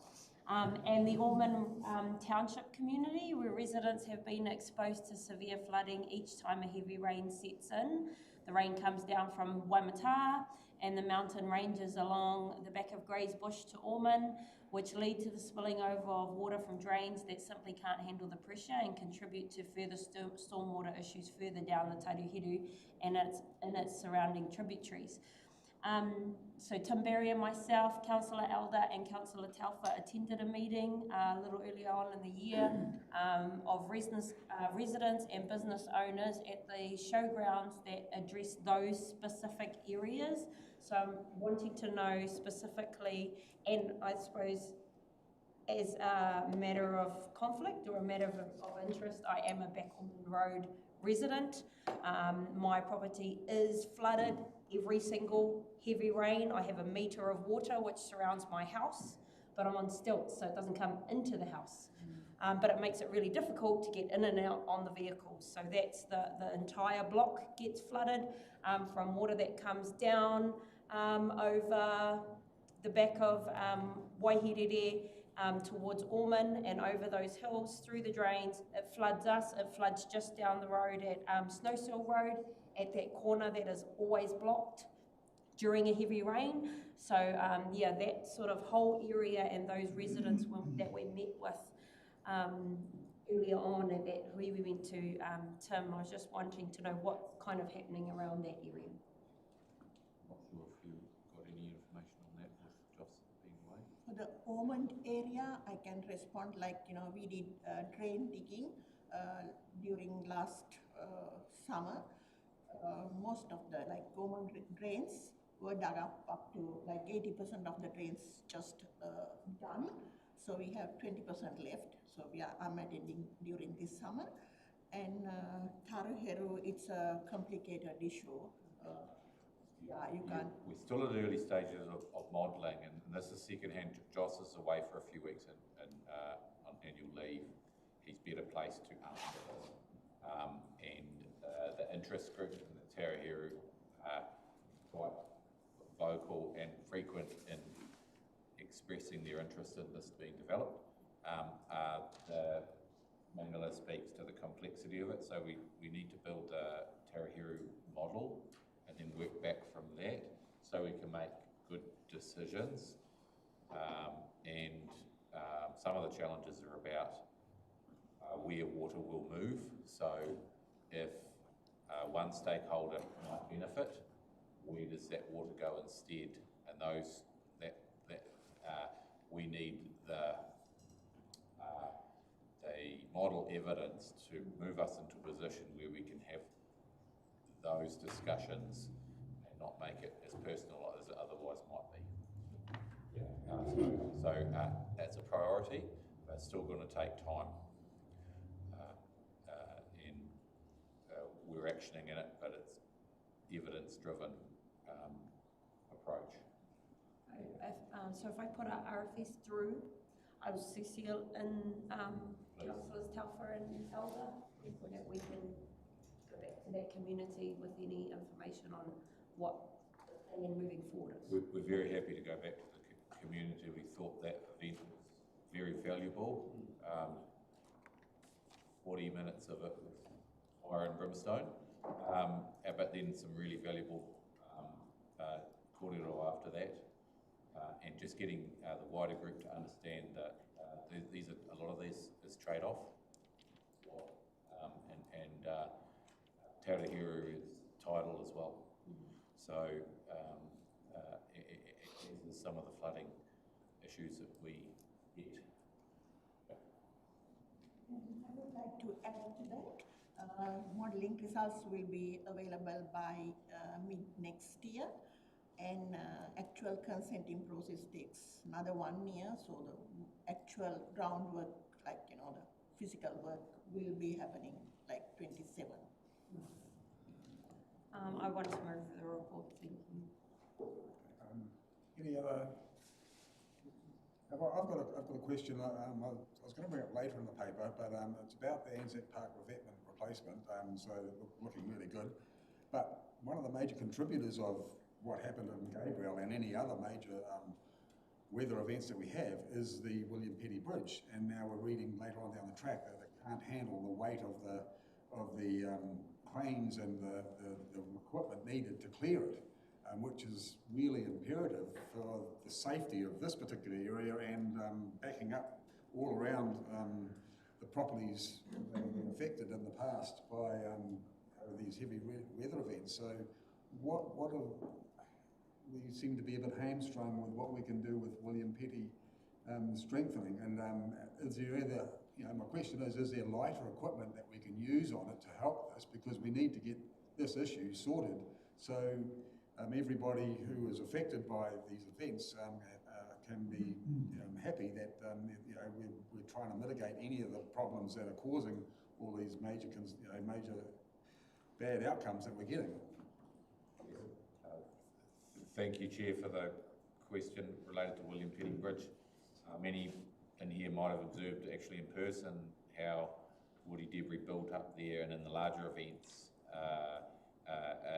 is likely or a probable contributor to flooding in the city zone. We are prioritising this, and welcome my colleague to put up his hand if I start getting this wrong. But the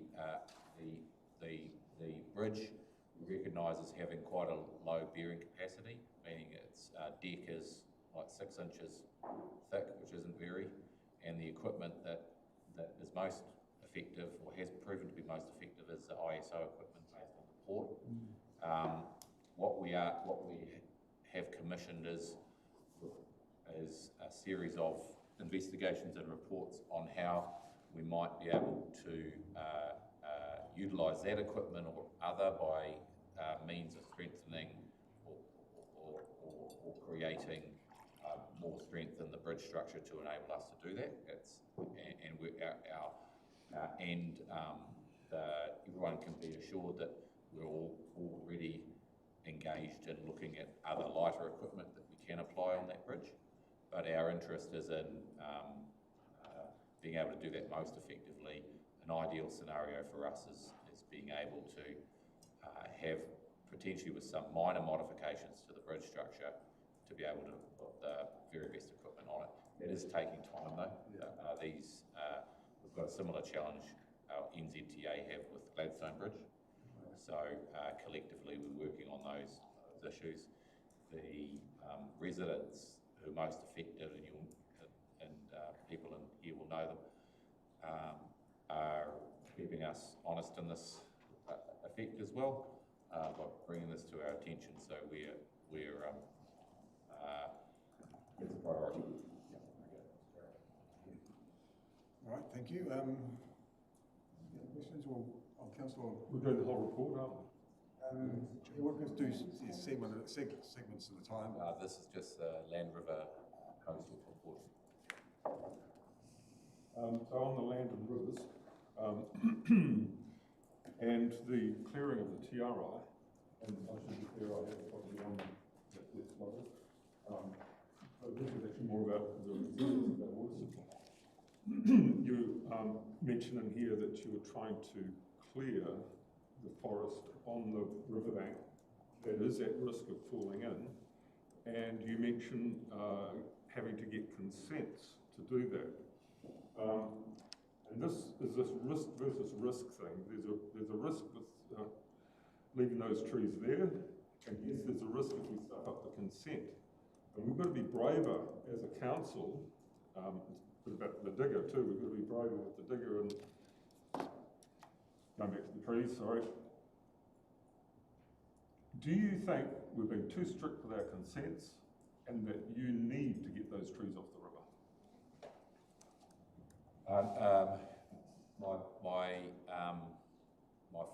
My personal feeling about getting the trees off the slopes in the upper reaches of Tairawhiti is it's important.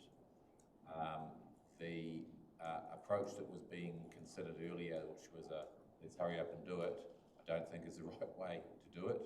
I think we need to be very careful in balancing the risk of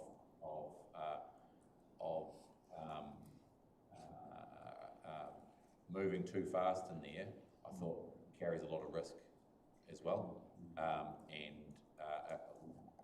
welcome a well thought out way of reducing that risk. We've got a lot of standing stock on the hills, if you like. It's ready to come in, and the risk is that this is the year it comes in. We think there's a lot of risk in just rushing in there as well. The operators in there have demonstrated that already. So yeah, we need to think this through, and I don't think the consent is a impediment.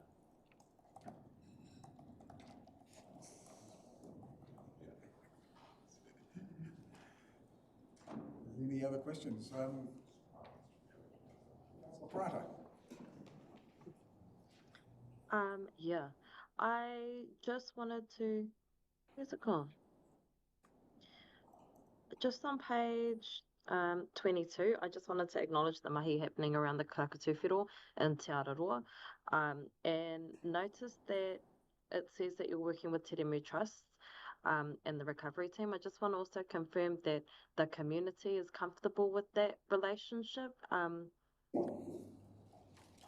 Yeah, is the community at large comfortable with that relationship being for the work around the Krakatūwhiro? Yeah, we got a couple of RFSs, requests for services, for the opening of the river outlet, but it's a very tricky location. If you open it up, it closes within two to 3 days. But before the floods, June, during that emergency period, LRC opened it, but 2 days time it just vanished. But they need a long-term solution. They have been in contact with us, and even last Monday, Tairawhiti Trust came and met me in GDC. So they wanted a long-term solution, and at the same time, we are working with government funding for them to support to keep the river outlet open. So wider consultation hasn't been done yet. It's sort of a random requests we get.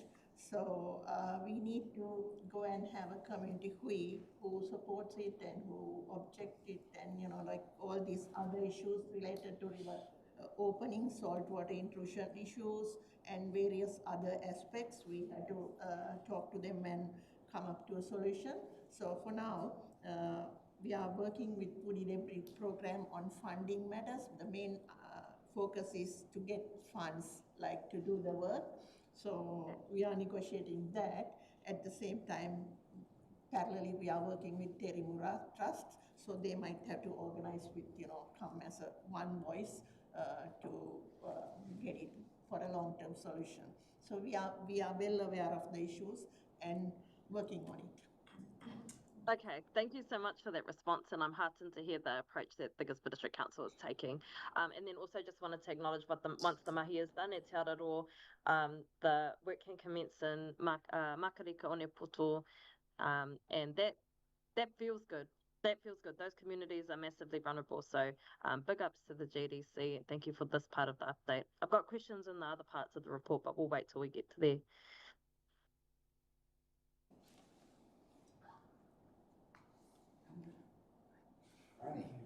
All right. I think the sound is gone again. Okay. You're muted. Oh, no. You're muted.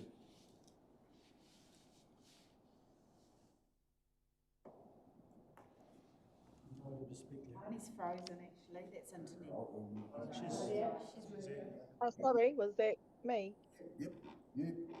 You dropped out for just slightly. I just wanted to know toko what Rawenia had said around community consultation in regards to Te Remu Trust. And you've used the word there, your iwi partners, Te Remu Trust, which concerns me. They are not an iwi partner, nor are they representative of the hapu in the northern part of the Tairawhiti. So, yeah, just caution around using words like that when it's inappropriate. And a big acknowledgement of the mahi that's going on. I see that in some of the problem areas, and great to see that shortcut road is going to get dealt to, because every weather event, doesn't even have to be a weather event, the road is often closed or severely flooded there and at the Krakatūwhiro Bridge. So yeah, I just wanted to again just back up really what Rawenia was saying. But keep up the great work that's happening on the coast. I was concerned about equity in terms of the funding cuts that we've had in some of the spaces. So it's great. It's a great report. Thank you. Right.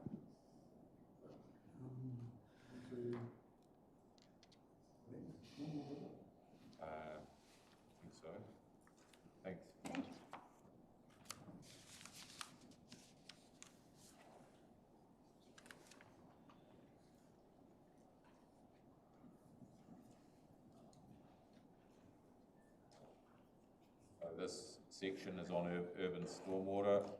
Again, take it as read and welcome Leo Kelso here to answer any queries. Yeah. Any comments?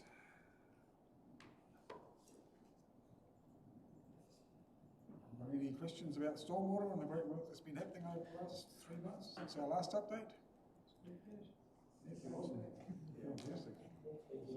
Just realise what work goes on behind the team, are just working hard on all the different initiatives, and it's so good to see. And getting these 3 monthly updates just makes you realise, the extent of the work that's needed and what has been achieved.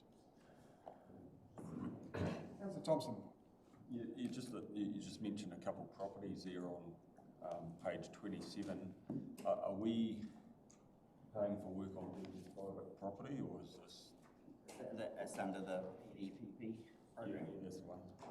Yes, that is a program of identifying where localised flooding happens across multiple homes. It's high enough to top gully traps and impact on our wastewater network. So it is a program that we run, and that's the case of taking that water away and putting it into our public network to avoid that issue, which is quite major for the directly affects the influence on wastewater overflows. So it's not our house, it's multiple homes normally that are affected by low diversion or whatever reason there may be. We've got a flooding level there that's of such an issue that it's impacting on our network. Well, I've just had people who have bought homes and the cost has been on them. I was just interested when I saw it, that these places are getting paid. It's to council. Something that's coming up regularly throughout these different categories is the lack of engineering and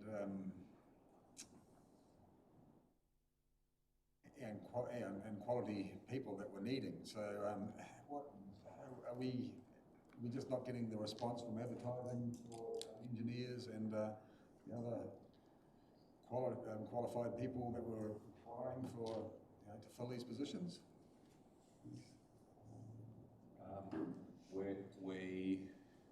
We need to meet the market and other challenges of getting talent to the region that many people are aware of. Maybe we've got that a little bit wrong, but we're potentially, and we're looking at that consistently. So, present settings, and we're the engineering fraternity is short around the country in general. I think that's just playing out a bit. That's including the loss of people recently for other similar entities, and those reasons attached to remuneration. We don't think our difference is extreme. We think it's more tweaking. We do have other challenges though in the area. If you're looking for experienced people that fall into a particular age bracket, and often with families, etc., it's harder to get people across the line as well. I just note that it was back in the day. It was one of our strengths. Our engineering department back in the Alterna days and everything. We were blessed, but now all those people are retired or deceased, and there's been no there has been backup. If I could just say that there has been a general trend across the country for long-term people to be retiring out of the business and not necessarily followed up by the same level of experience. So if you were to look at our catchments, for instance, you originally had a catchment board, you'd have people with decades of experience lined up behind others. So that's an important observation. And a lot of that talent has moved towards consultancies now, or people working privately for themselves. So a lot of that talent still exists out there, but not in the form that we might have had it in previous times. So you'll find around the country, territorial entities, have little option but to lean on the intellectual property that's in the private sector more and more than they would have a generation ago. Thank you for that. Any questions for stormwater? Because when we do each one, we'll go do stormwater and the operation and the infrastructure part, and then cover the whole area. Okay, well then we'll go on to wastewater, and that's on page 30.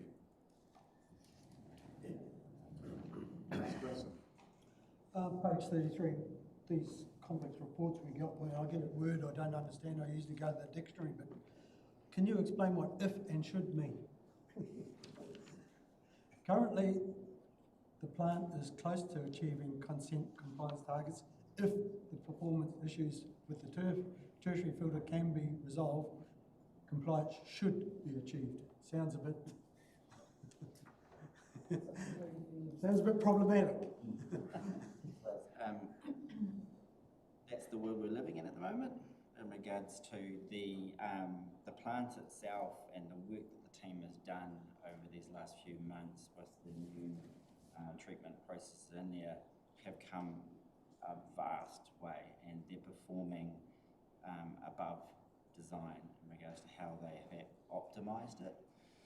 We still have the tertiary filters that aren't operating at the moment, but what we have accomplished is performance out of the upstream process, the clarifier, that is within target specification of what's required for the design performance of the tertiary filter.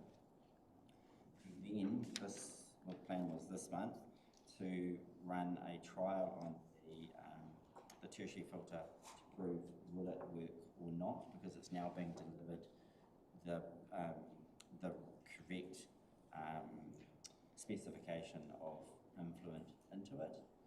If it does not, then we've then got a strong case with this supplier to work through a solution to resolve that and get the plant fully performing as it should. So that's the if and should.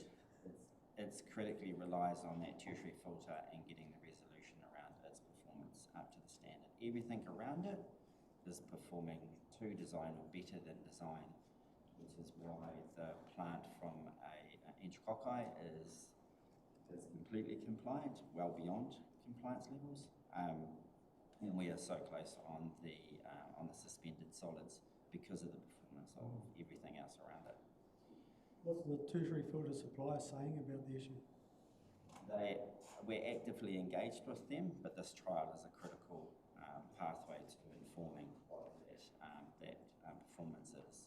And it has taken these months to this point to get everything else optimised to enable an effective trial that gives us a set of data that they can use to inform the next steps. Right, thank you. Yes, so just on that, so that means, you know, reading this, you're really happy with the way it's performing and the outcomes are better than what you expected. So that means the water quality that's coming out at the moment and going out via the outfall is better than what you might have anticipated? From the equipment that is currently in operation, we still need to have an improvement in the suspended solids of a minor amount to be consistently compliant as it is performing. That's what the tertiary filters will do, and that'll give you an even better quality of water that's coming. Yeah. So that water has got to have more possibility of being reused, recycled. Yeah. The quality of the treated wastewater is so far beyond what it was from stage one. Right. Yeah. Unbelievable. Great. Good to see. Okay, any Councillor Order? Yeah, thank you.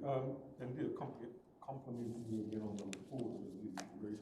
On new pumps, I see a new pump is potentially solving some of the Wainui issues and the overflows. And I also see a new pump in the Dunstan Road area, which services just the freezing works. And if so, do the freezing works help contribute to the cost of that, or is it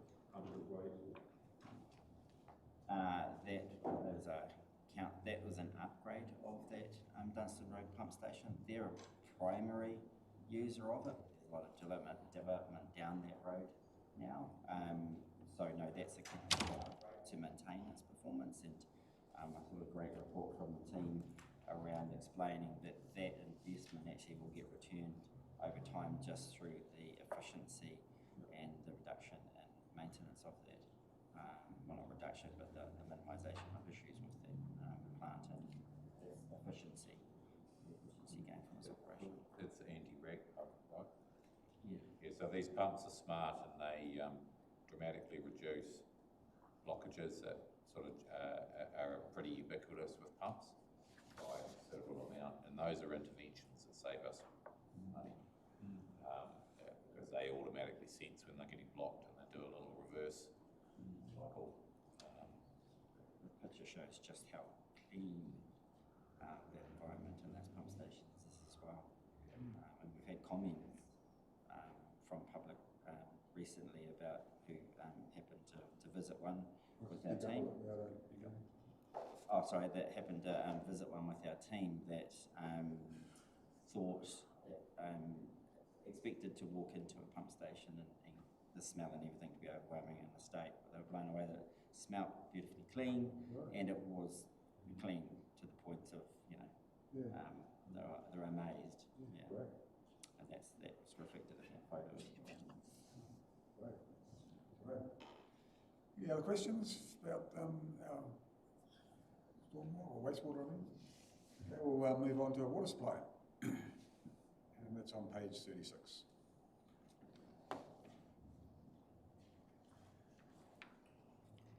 Just deal with different initiatives happening with that as well.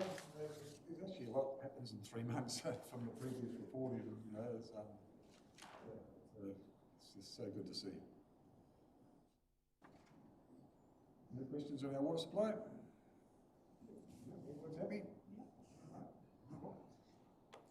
The next one is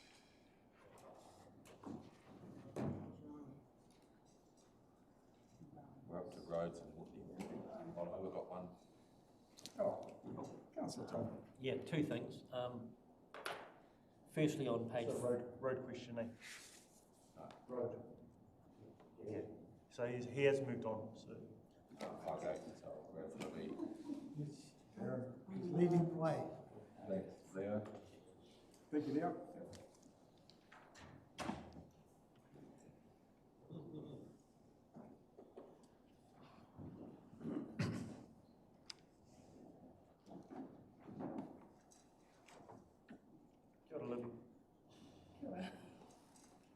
Okay, questions on our roads and footpaths? Councillor Toffel. Yeah, two things.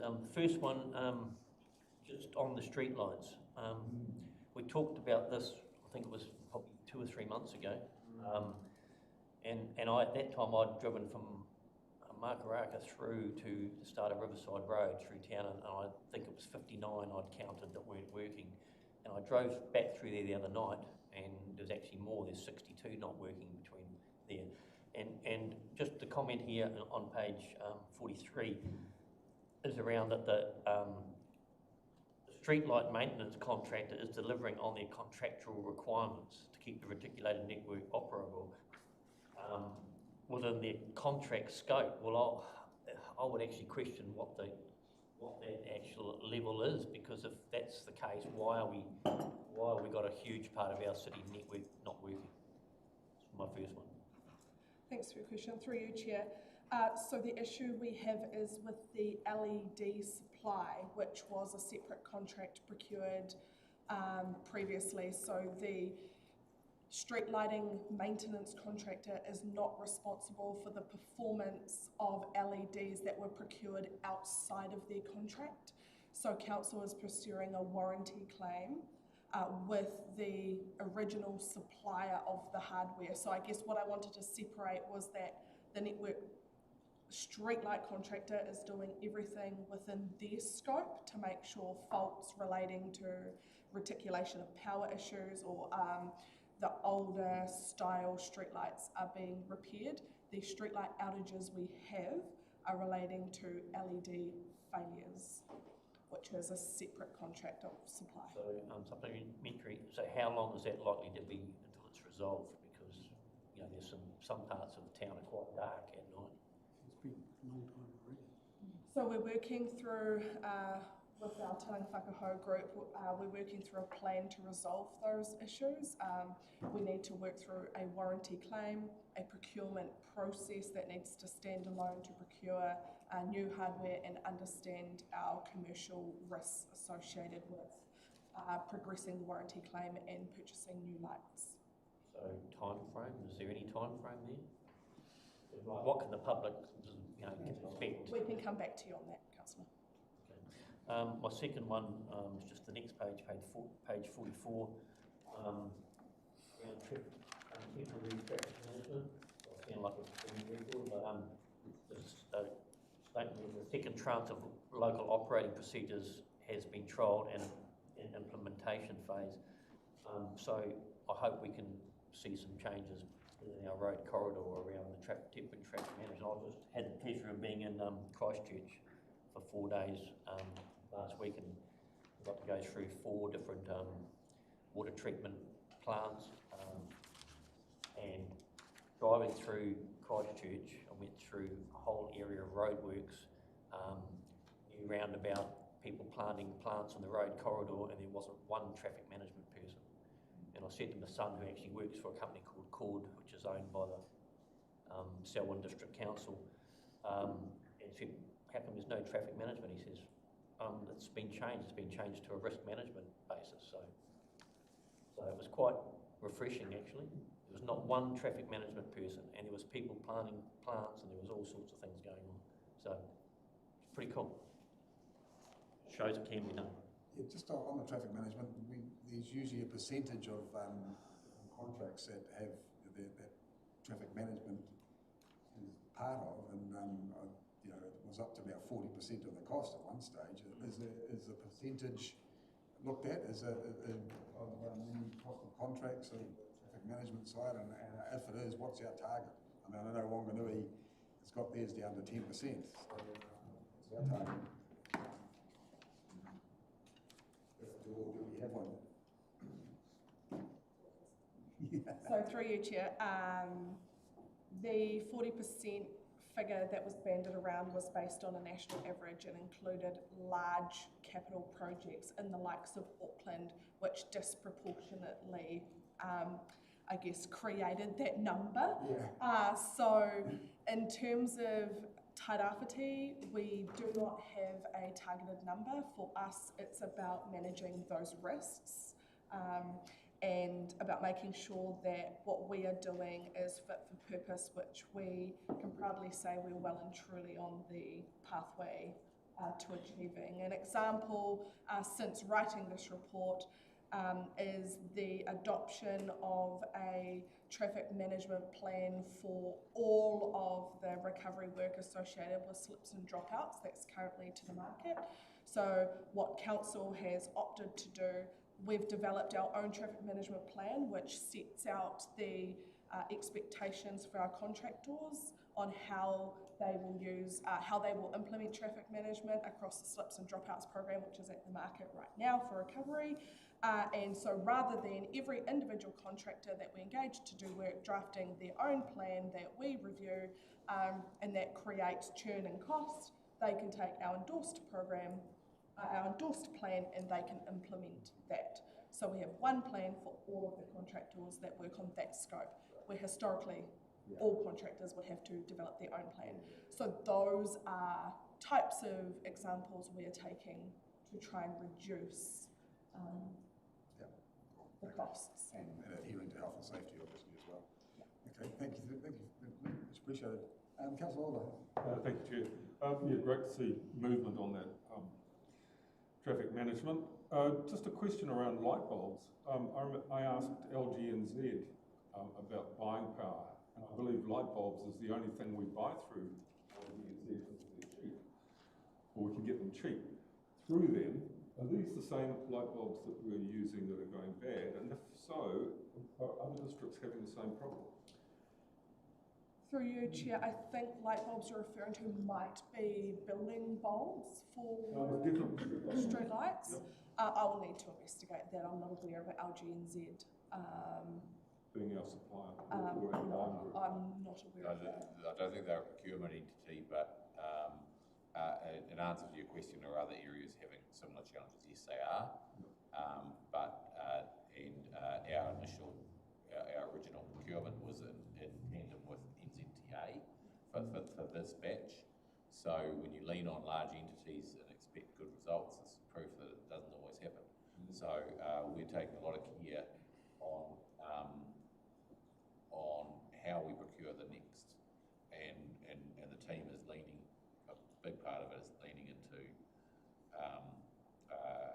track record of existing bulbs out there, in informing that.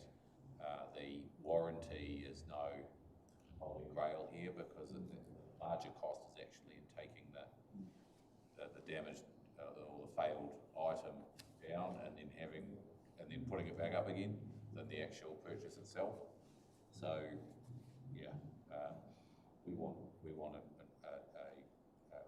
vendor as part of the wider solution for this now. Quite ironic, actually. I just remember that when the LEDs first came in, they were going to be the saviour for all councils, and going to be cost effective and last a lot longer and all this stuff. And now here we are, we've got LEDs and we've got major problems, probably more so than we have with previous lighting structure. So yeah, modern technology is not maybe as good as what sometimes it's cracked up to be. Anyway, Councillor Gregory. They work quite well in our homes. My question is on page 45, relating to the walking and cycling. So are these figures that you give us here from the final decisions from the National Land Transport Plan, or is this written before that came out last week? Through Chair, we've just moved on to the next report, which I won't be speaking to. Yeah, that's 45 to new section. Sorry, that's my councillor group. If you could hold that one. I'll hold that one. What page are we on? Next one. Yeah. 45. Are there any more questions on roading? Councillor Barata. Councillor Barata, and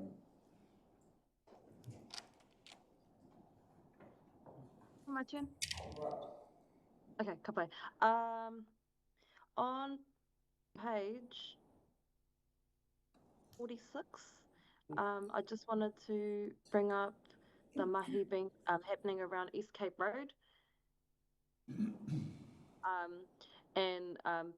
And beautiful to see that the mahi is being done. And I just particularly was interested in this part about the underspend of $560,000 and the options for where that might potentially go. I just want to say I'm absolutely against that money moving from the East Cape into the city. Yeah, we've got enough roads here that need work. And if it's an underspend from the East Cape, then I'd prefer it to go towards Tauwhare as opposed to the potholes in the city centre. That's not really a question, just a comment. Just a comment. Thank you. Thank you, Councillor Parata. We'll note that. And yeah. Okay, Councillor Pahuru Uruwai. Thank you, Chair. Yes, and again, from the coast, supporting what Rawini has just said about money on the coast staying on the coast. But my question is on page 50 about the bridge, the city debris wood removal. That providers have raised genuine concerns about the process of removing woody debris from the William Petty Bridge. That sounds quite serious. And there was a meeting on the 30th of August with NZTA. Have you got a plan, Tim?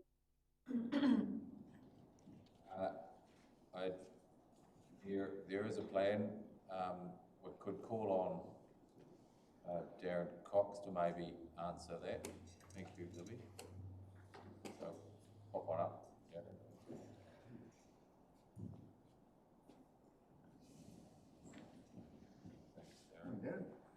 Thanks, Darren. Say it just smarter than I said it. Oh, smarter than you said it. Yeah. Okay, morning everybody. Yes, so the equipment that we used to use from the port to achieve that function or task, they've actually got bigger equipment now, so we can't use it. So we're now looking at what we can do to the bridge to make it stronger to then achieve the clearing in a much easier, safer form. So we're just working through the process with WSP to analyse the bridge, see what we can actually do to the bridge to make it stronger, to enable that task to take place safely. So,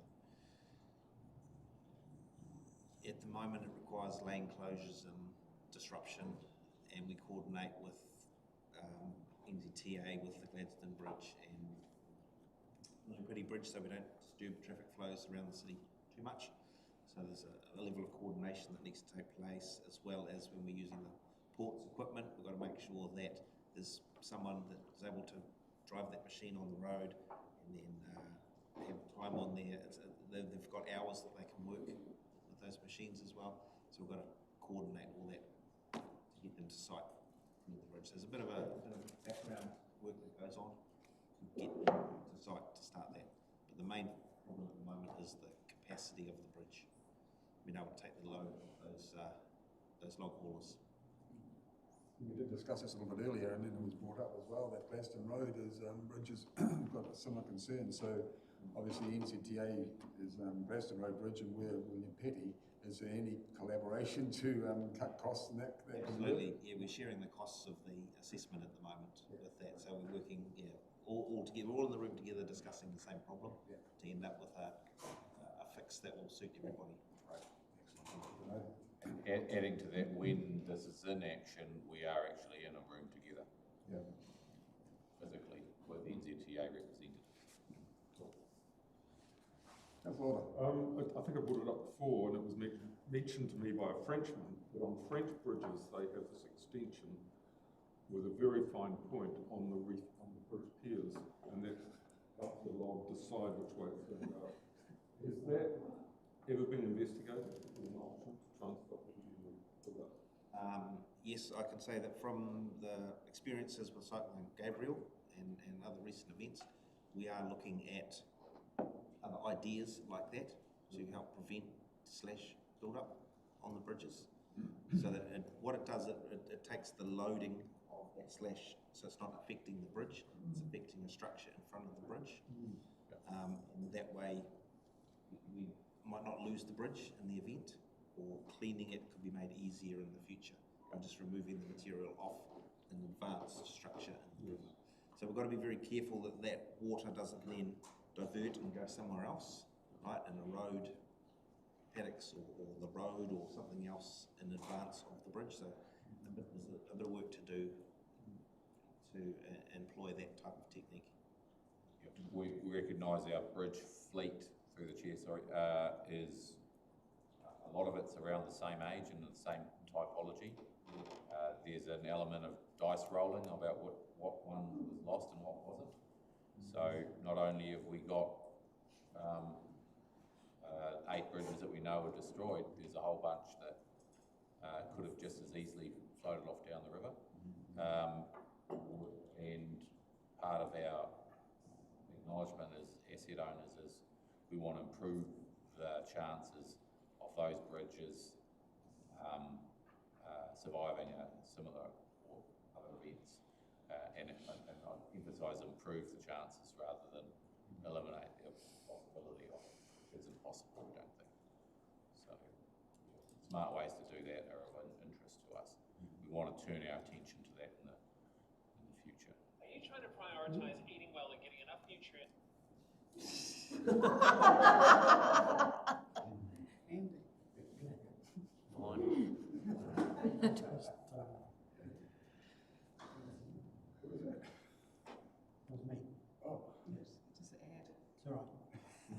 Just fine. That link. questions about roading? No? Did Debbie get her question? Councillor Gregory, sorry. Yes, I was, with regards to page 45, the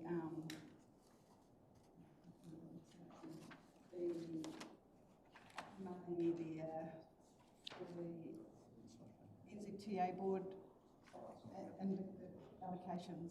Right, yep. But looking at it, looks like it's current, is it? Is that what the money that has come through on those final decisions that we were notified of last week?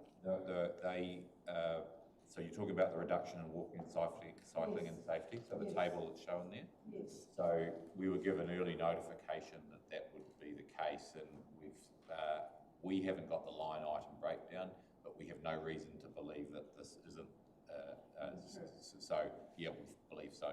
So that a big reduction in safety, a big reduction in walking and cycling, directly affecting our programs in those two areas. And so we discussed the safety yesterday at a special regional transport meeting. Will we be given an opportunity to look at that walking and cycling situation at some point? Where that money will or do you know? What those project that money is going to, that we do have? Through you, Chair, Councillor Gregory, just in terms of the 664,000, I think NZTA have done some refinement of that. So I think it is actually less than that now. We will need to come back to you and confirm that because the program has been substantially changed. I understand Dave and his team will need to revise that program and understand how it will now be implemented. And will that come back to us at some point? It can be added as an action for Dave. That'd be great. And can I ask one more question?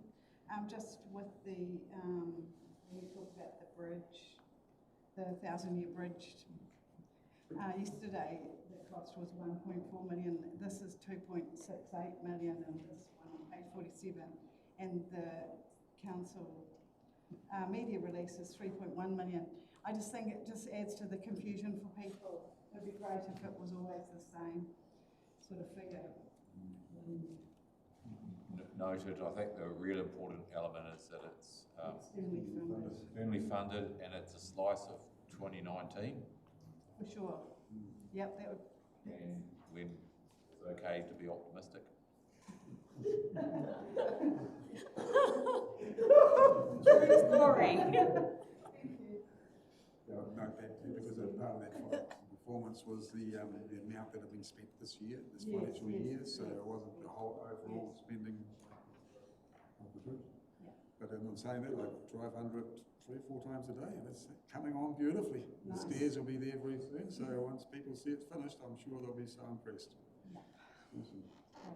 Okay, on that happy note, is there any other questions? Councillor Thompson. Yeah, just one question I was asked this morning as I was coming here. With those AI cameras, are those batteries got a max life of 22 hours, and did we know that before they went up? Is that correct? I think they've got an indicative hours of 72. Yes, the camera itself is 72, but they've also got an additional battery pack, which brings it to 230 hours.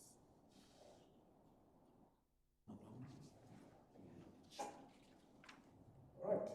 Okay, I've got a mover by Councillor Ria and a second, Councillor Gregory. All those in favour?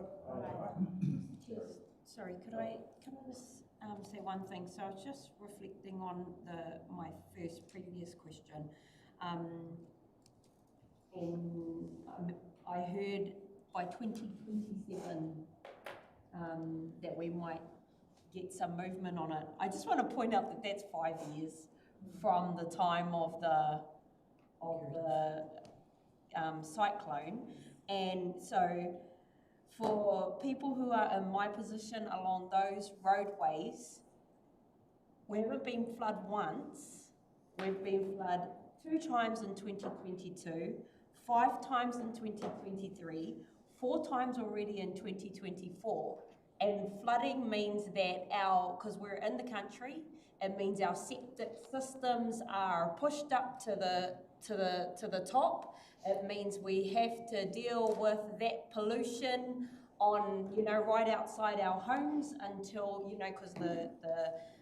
because the water isn't getting taken away. So 5 years seems really, really far away for a whole group of people that were at the sui at Makaraka are going to have to keep dealing with over 5 years. I just think it needs a bit more attention and or a plan moving forward that actually small chunks of this are going to be risk managed as we move forward, as opposed to it will be sorted in 2027.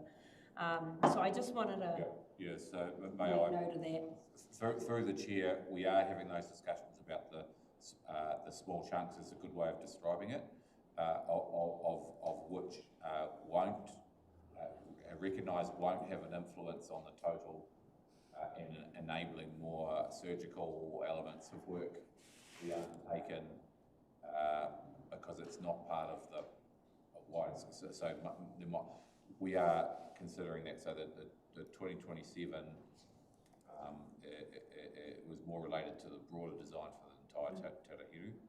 So we do think there'll be opportunities to improve some areas prior to that, but for events that are related to relatively small events, when the larger flood events, I don't think any of these drains can offer that security to residents because of the nature of the Tairawhiti catchment. Yeah. Okay, thank you. Thank you. Councillor Joffa? Yeah, just on that, Tim, I don't think anybody out there sitting out there on those flats expect it to be the be-all and end-all. I think the problem right around the whole district and roading and everything has been if the maintenance work is done to actually let them be able to operate to a good capacity, that's probably all we can expect. Because like having a golden, to say to anybody, we're going to do this and it's going to take the problem away, that's crystal ball gazing, and I think that's just not being realistic. But I just think if we can show that we're actually really addressing the, it's a bit like a comment I made earlier in that other meeting around the pest management. We try and do everything and we get none of it right. If we can just concentrate on the wins we can really see achieving, I think people accept that. And they see that it's, good. All right. That's all done. Well, that's Mitchell. I'll move. No, it's been moved. We've done it. It's been That moved meeting's and finished. all seconded. So we'll officially close this meeting and thank you all for attending and have a